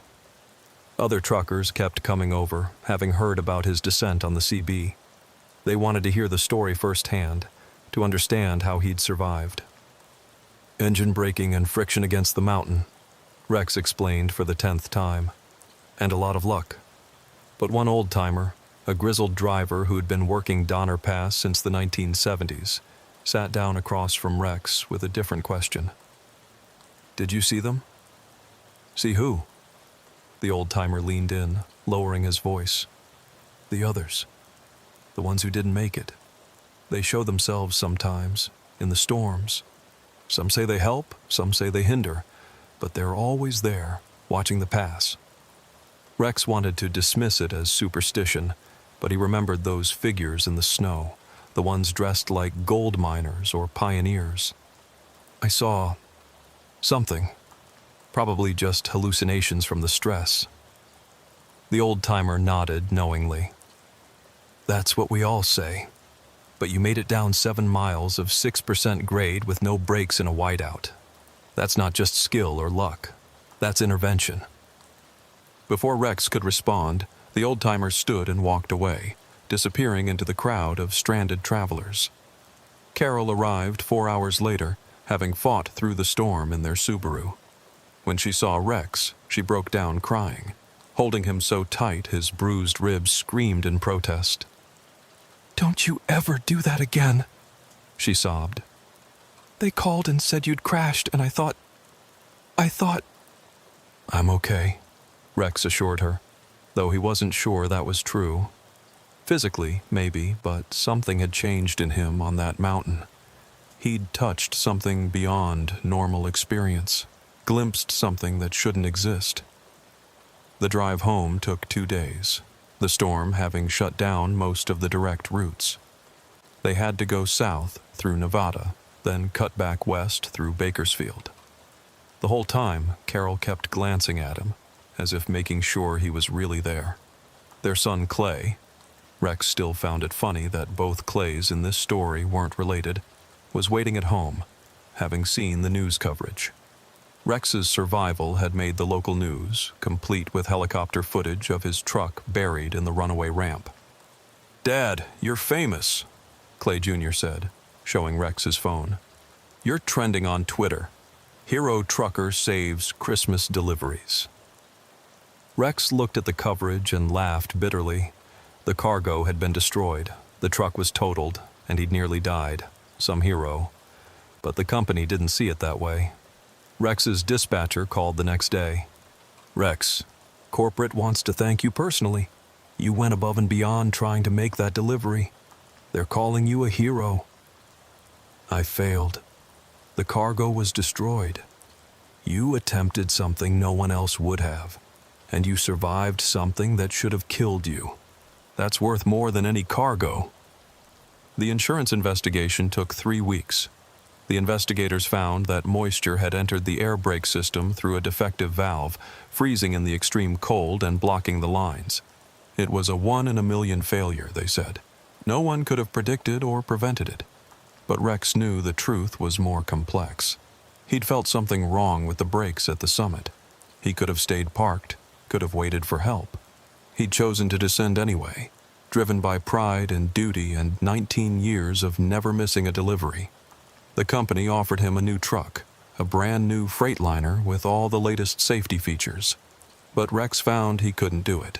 Every time he sat in a truck cab, he was back on that mountain, speed climbing, brakes gone, death approaching at 55 miles per hour.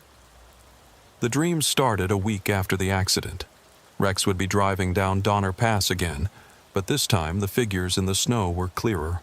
He could see their faces, men, women, children, all dressed in 1840s clothing. The Donner Party, or others who'd died on the mountain over the decades. In the dreams, they spoke to him. "You survived where we didn't," a woman in a bonnet said. "The mountain tested you and found you worthy." "Worthy of what?" Dream Rex asked. "To carry our warning, to save others from our fate." Rex would wake in a cold sweat, Carol holding him, whispering that it was just a dream. But the dreams felt more real than reality sometimes. 3 weeks after the accident, Rex got a call from Buck Williams. "Rex, I'm heading over Donner tomorrow with a load. Weather Service says possible snow. My brakes have been feeling soft lately. Should I be worried?" Rex felt a chill that had nothing to do with temperature. The exact same scenario. Soft brakes, incoming weather, Donner Pass. "Get them checked before you climb, Buck. Don't risk it." "It's probably nothing. Just a bit spongy. Buck, promise me. Get them checked." Buck must have heard something in Rex's voice because he agreed. The next day, he called back. "Rex, you're not going to believe this. The mechanic found moisture in my airlines. Said if I'd climbed in cold weather, it would have frozen and blocked the system. Would have lost my brakes on the descent." Rex hung up the phone, shaking. Coincidence? Or was he somehow connected to the mountain now, able to sense when it was about to claim another victim? 6 months passed. Rex had taken a desk job with the company, working as a safety coordinator, reviewing routes and weather conditions for other drivers. It paid less than driving, but Carol was just happy he was home every night. The nightmares had faded to maybe once a week, though Rex still woke sometimes thinking he could hear air brakes failing in the distance. It was late June when things started getting strange again. Rex was reviewing driver logs when he came across an incident report from Donner Pass. A driver named Clay Hutchinson, another Clay, because apparently the universe had a sense of humor, had reported seeing unusual figures during a night drive over the pass. His dash cam footage showed nothing, but Clay swore he'd seen people in old-fashioned clothing standing along the roadside. Rex called Clay directly. "Mr. Hutchinson, this is Rex Callahan from Safety. I wanted to follow up on your incident report." "Oh, the ghost thing?" Clay laughed nervously. "Yeah, I know how it sounds. Probably just tired, you know. Long shift, trick of the headlights." "Can you describe what you saw?" "Why? Company gonna put me on psych leave?" "No, nothing like that. I'm just interested." Clay was quiet for a moment. "You're the guy who came down with no brakes, aren't you? In the blizzard last winter?" "That's me. Did you see them too?" Rex closed his eyes. "Yeah, I saw them. Thank God. I thought I was going crazy. They were just standing there, watching. Men in old coats, women in long dresses, like something out of a history book." "Did they do anything? Say anything?" "No, just watched. But here's the weird thing. Right after I saw them, my temperature gauge started climbing. I pulled over, found my radiator was about to blow.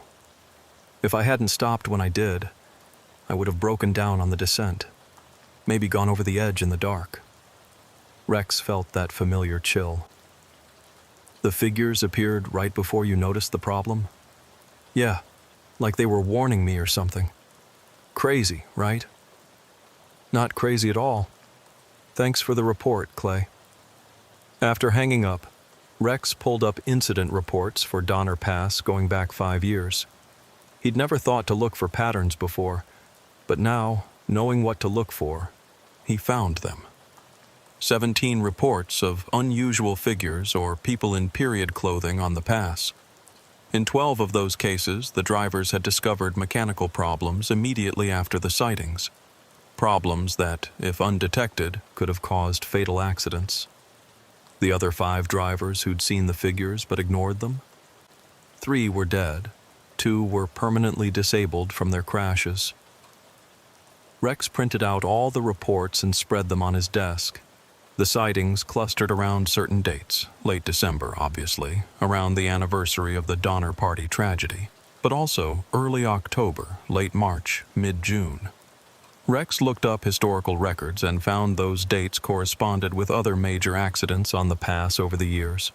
Train derailments in the 1800s, a bus crash in the 1950s, multi-car pileups in the modern era. The mountain remembered its dead, and the dead watched over the living. That night, Rex told Carol what he'd discovered. "You think the mountain is haunted?" she asked, trying not to sound skeptical. "I think something watches over that pass. Call it ghosts, call it energy, call it whatever makes you comfortable. But it's real, and it's saved lives." "Including yours?" Rex thought about that runaway truck ramp, mysteriously clear of snow when everything else was buried. "Maybe, probably." Carol was quiet for a while, then said, "You want to go back, don't you? To the mountain?" Rex was surprised she'd sensed it, but she was right. Something was calling him back to Donner Pass, not to drive it, but to understand it. "Would you come with me?" he asked. "To visit the place that nearly killed you?" "Sure. Sounds like a fun weekend trip." But she was smiling, and that weekend they drove up to Donner Pass in their Subaru.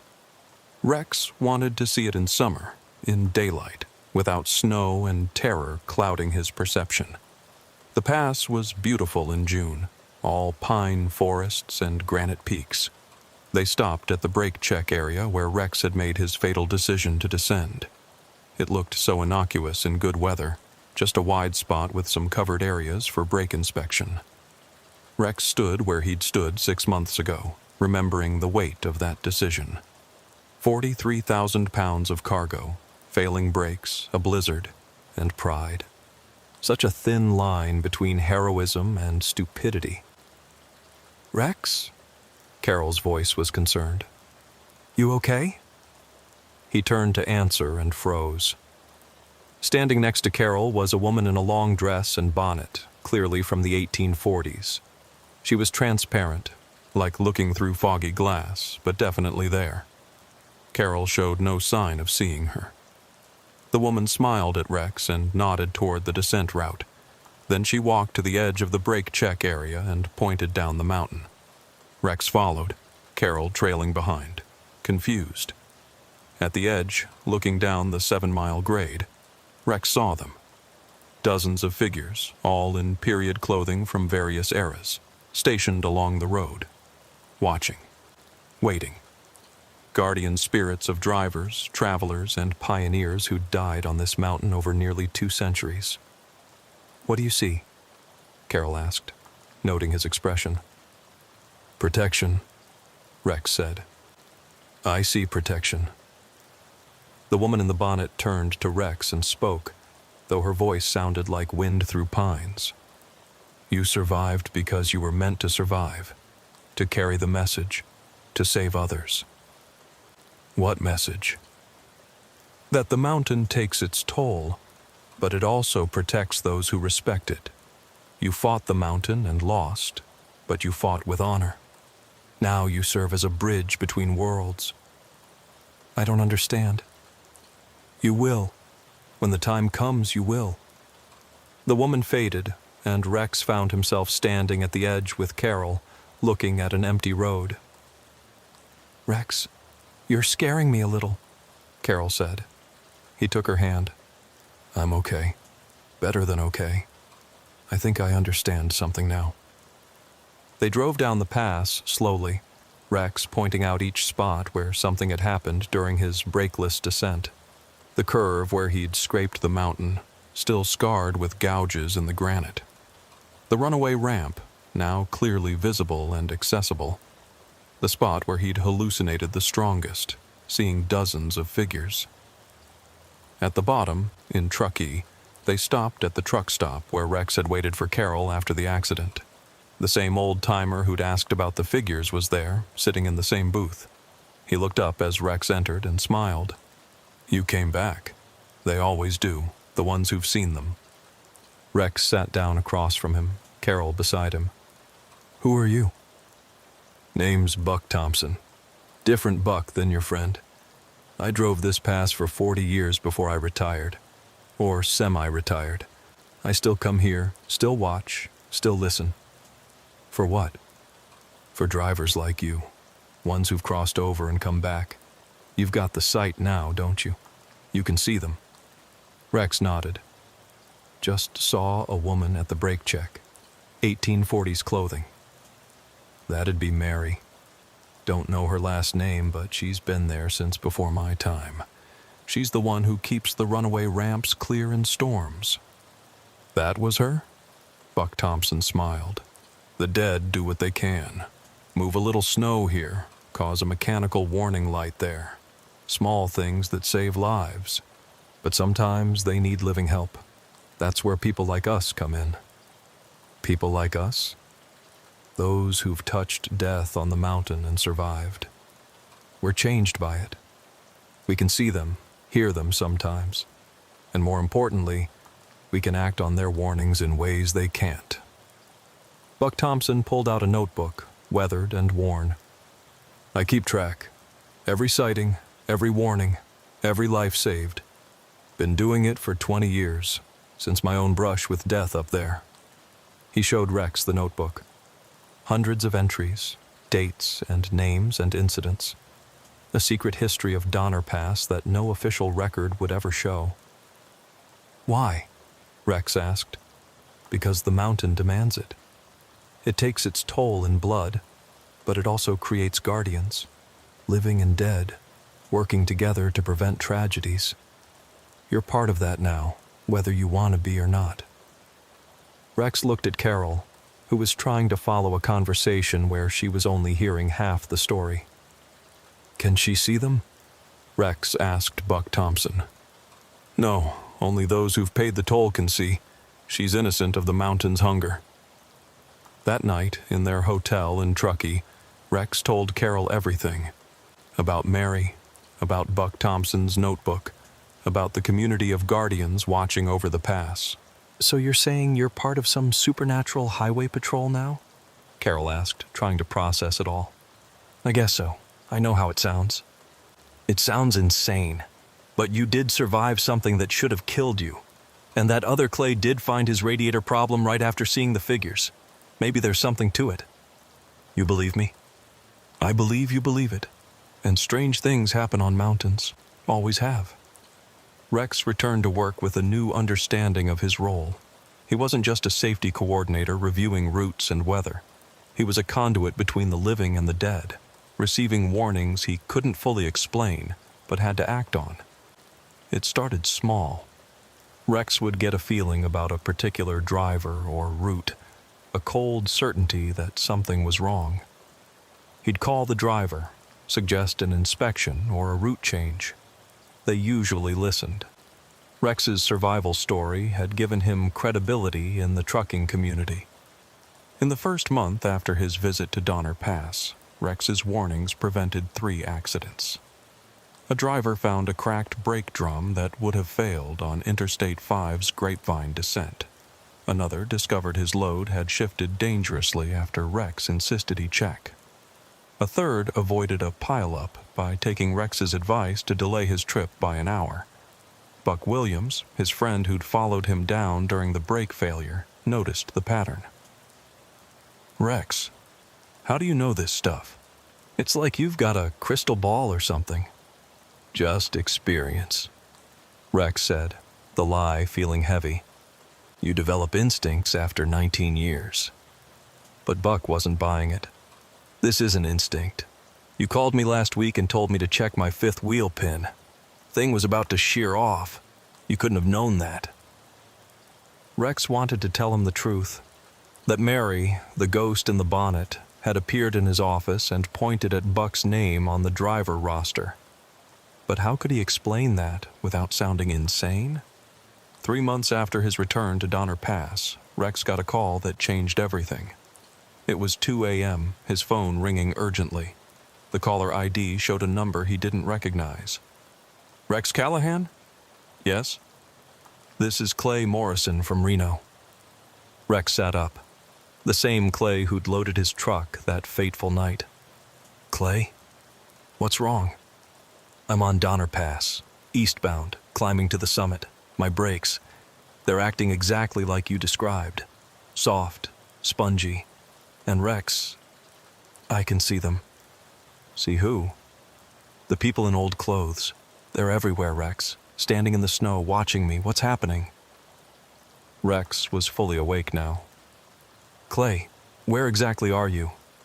"Mile marker 158, about 2 miles from the summit." "Stop, right now. Don't go over the summit." "There's nowhere to stop safely, shoulders buried in snow." It was December again, almost exactly a year since Rex's incident. The mountain was hungry for its annual toll. "Clay, listen to me. There's a chain-up area at mile marker 159. You can make it there. Pull over and wait." "Rex, the figures, they're moving now, walking alongside my truck. Jesus Christ, their faces." Rex could hear the panic in Clay's voice. He remembered his own terror seeing those figures for the first time. "They won't hurt you, Clay. They're trying to warn you. Your brakes are going to fail completely if you go over the summit. The mountain is trying to save you." "The mountain? Rex, what are you talking about?" "Trust me. Pull over at the chain-up area. I'm calling Buck Williams. He's in Reno tonight. He'll come help you." Rex hung up and immediately called Buck, who answered on the 3rd ring, groggy but alert. "Buck, Clay Morrison is on Donner Pass with failing brakes. He's at mile 158, going to stop at 159. Can you help him?" "Jesus, not again." "Yeah, I'm 20 minutes away. I'll go." Rex then did something he'd never done before. He closed his eyes and tried to call to Mary, the ghost in the bonnet. He pictured her, standing at the brake check area, watching over the pass. When he opened his eyes, she was standing in his bedroom. Carol, asleep beside him, didn't stir. "Clay Morrison is on your mountain," Rex said. "His brakes are failing." Mary nodded. "We know. We're trying to guide him to safety, but he's frightened.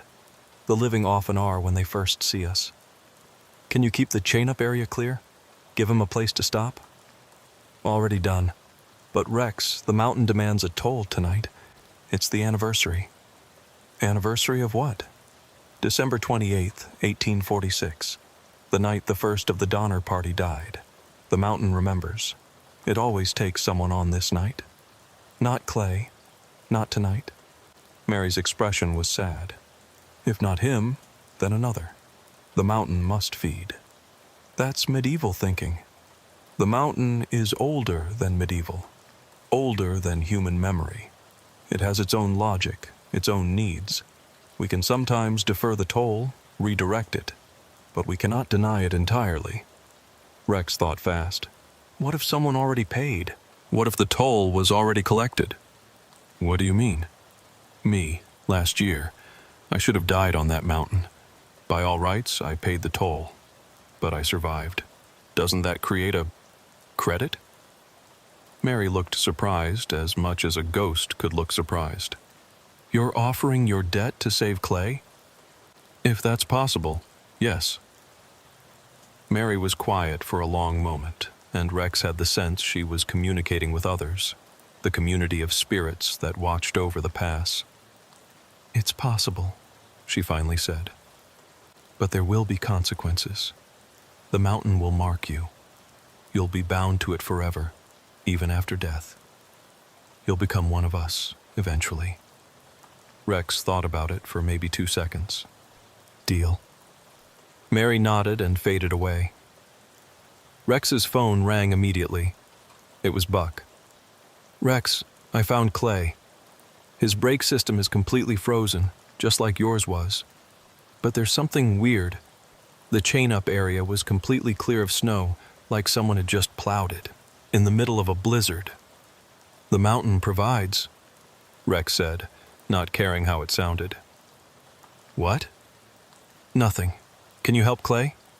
"Already on it. We're waiting for a tow truck. He's pretty shaken up. Keeps talking about seeing ghosts. Tell him he's not crazy. Tell him the mountain was warning him."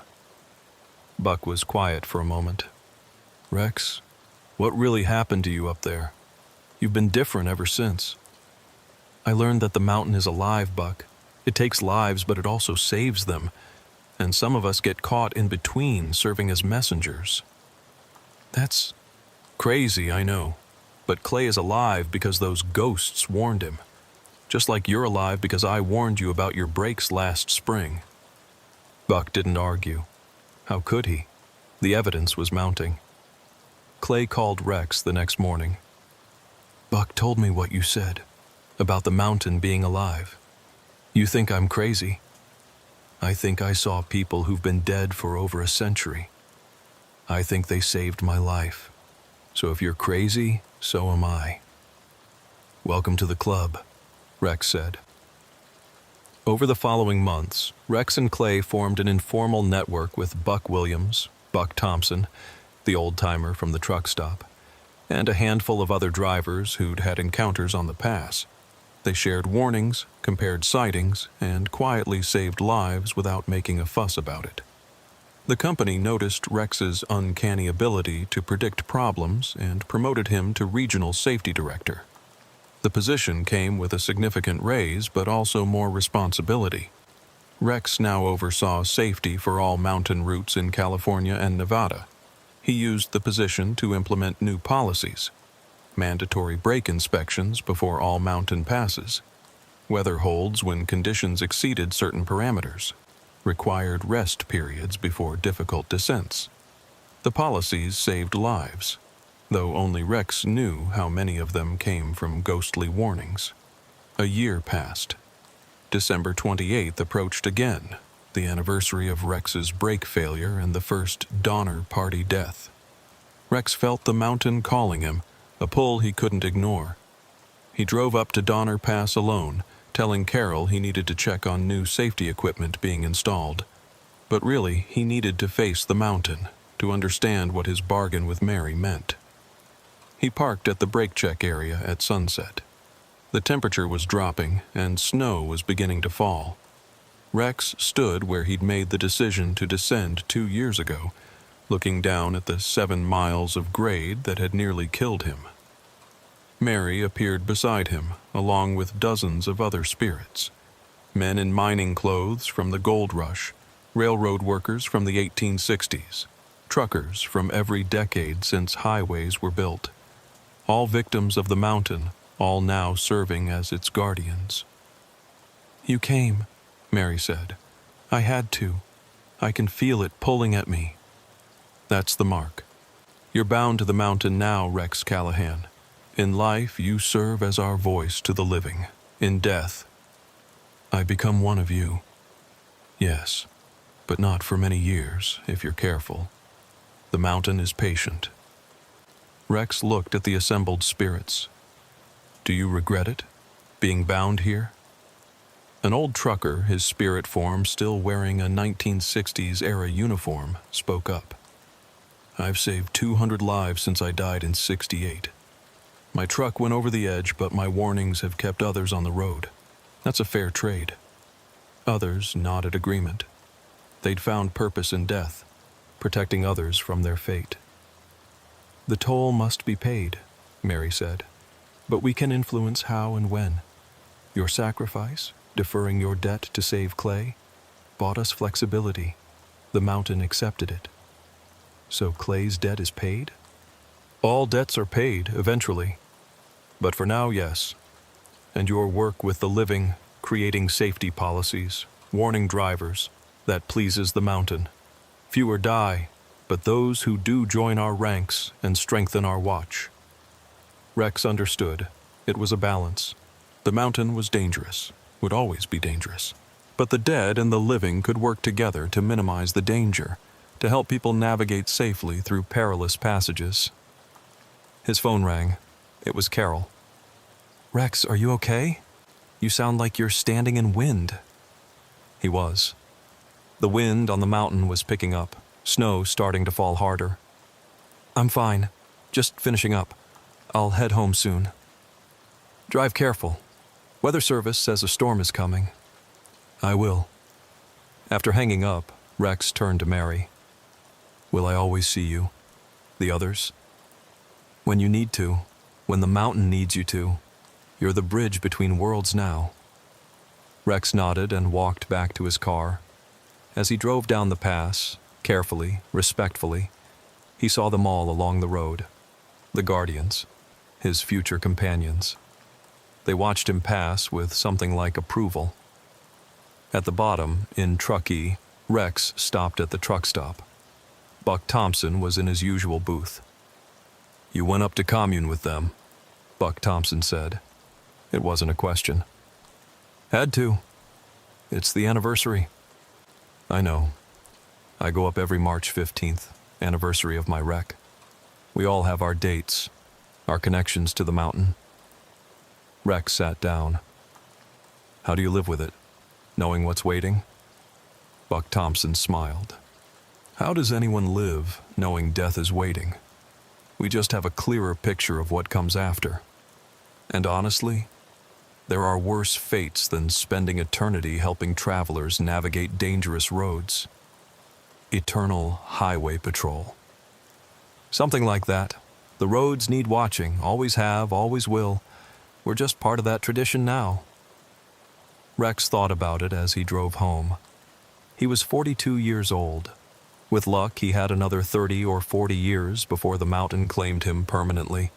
30 or 40 years to save lives, to build safety systems, to serve as the bridge between the living and the dead. When he got home, Carol was waiting with hot coffee and questions. "What were you really doing up there?" "Making peace with the mountain." She studied his face. "And did you?" "Yeah, I understand my place now." "Which is?" "Guardian, Protector, toll keeper for a road that demands payment in blood but accepts other currencies when properly negotiated. Carol was quiet for a while, then said, "That's a hell of a job description. Someone has to do it." "Why you?" "Because I survived when I shouldn't have. Because I can see what others can't. Because the mountain chose me." She took his hand. "Just promise me you'll be careful. I don't want to lose you to that mountain." "You won't. Not for a long time. I've got work to do first." That night, Rex dreamed of the pass. But it wasn't a nightmare this time. He was standing at the summit, surrounded by the spirits of the mountain. They were showing him things, dangerous curves that needed better signage, spots where runaway ramps should be built, drivers who would need warnings in the coming weeks. When he woke, he had a list in his head. Actions to take, lives to save, tolls to defer. The mountain had made him its toll keeper, but Rex intended to be the kind that found ways to let people pass without paying. Every life saved was a small victory against the mountain's hunger. And perhaps, when his time finally came, when age or illness or simple fate brought him to his final ride, he'd join the Guardians willingly. Stand watch over the pass, warning the living, protecting travelers, part of an eternal community dedicated to safe passage through dangerous places. Until then, he had work to do. Rex got up, made coffee, and opened his laptop to review the next day's routes and weather conditions. Somewhere, a driver was about to make a dangerous decision. Somewhere, brakes were beginning to fail. Somewhere, the mountain was preparing to collect its toll. But Rex Callahan, toll keeper of Donner Pass, guardian of the living and voice of the dead, would be watching. And when the moment came, he'd make the call, send the warning, defer the payment. The road goes on forever. The toll must be paid. But not today. Not on Rex's watch. Not today.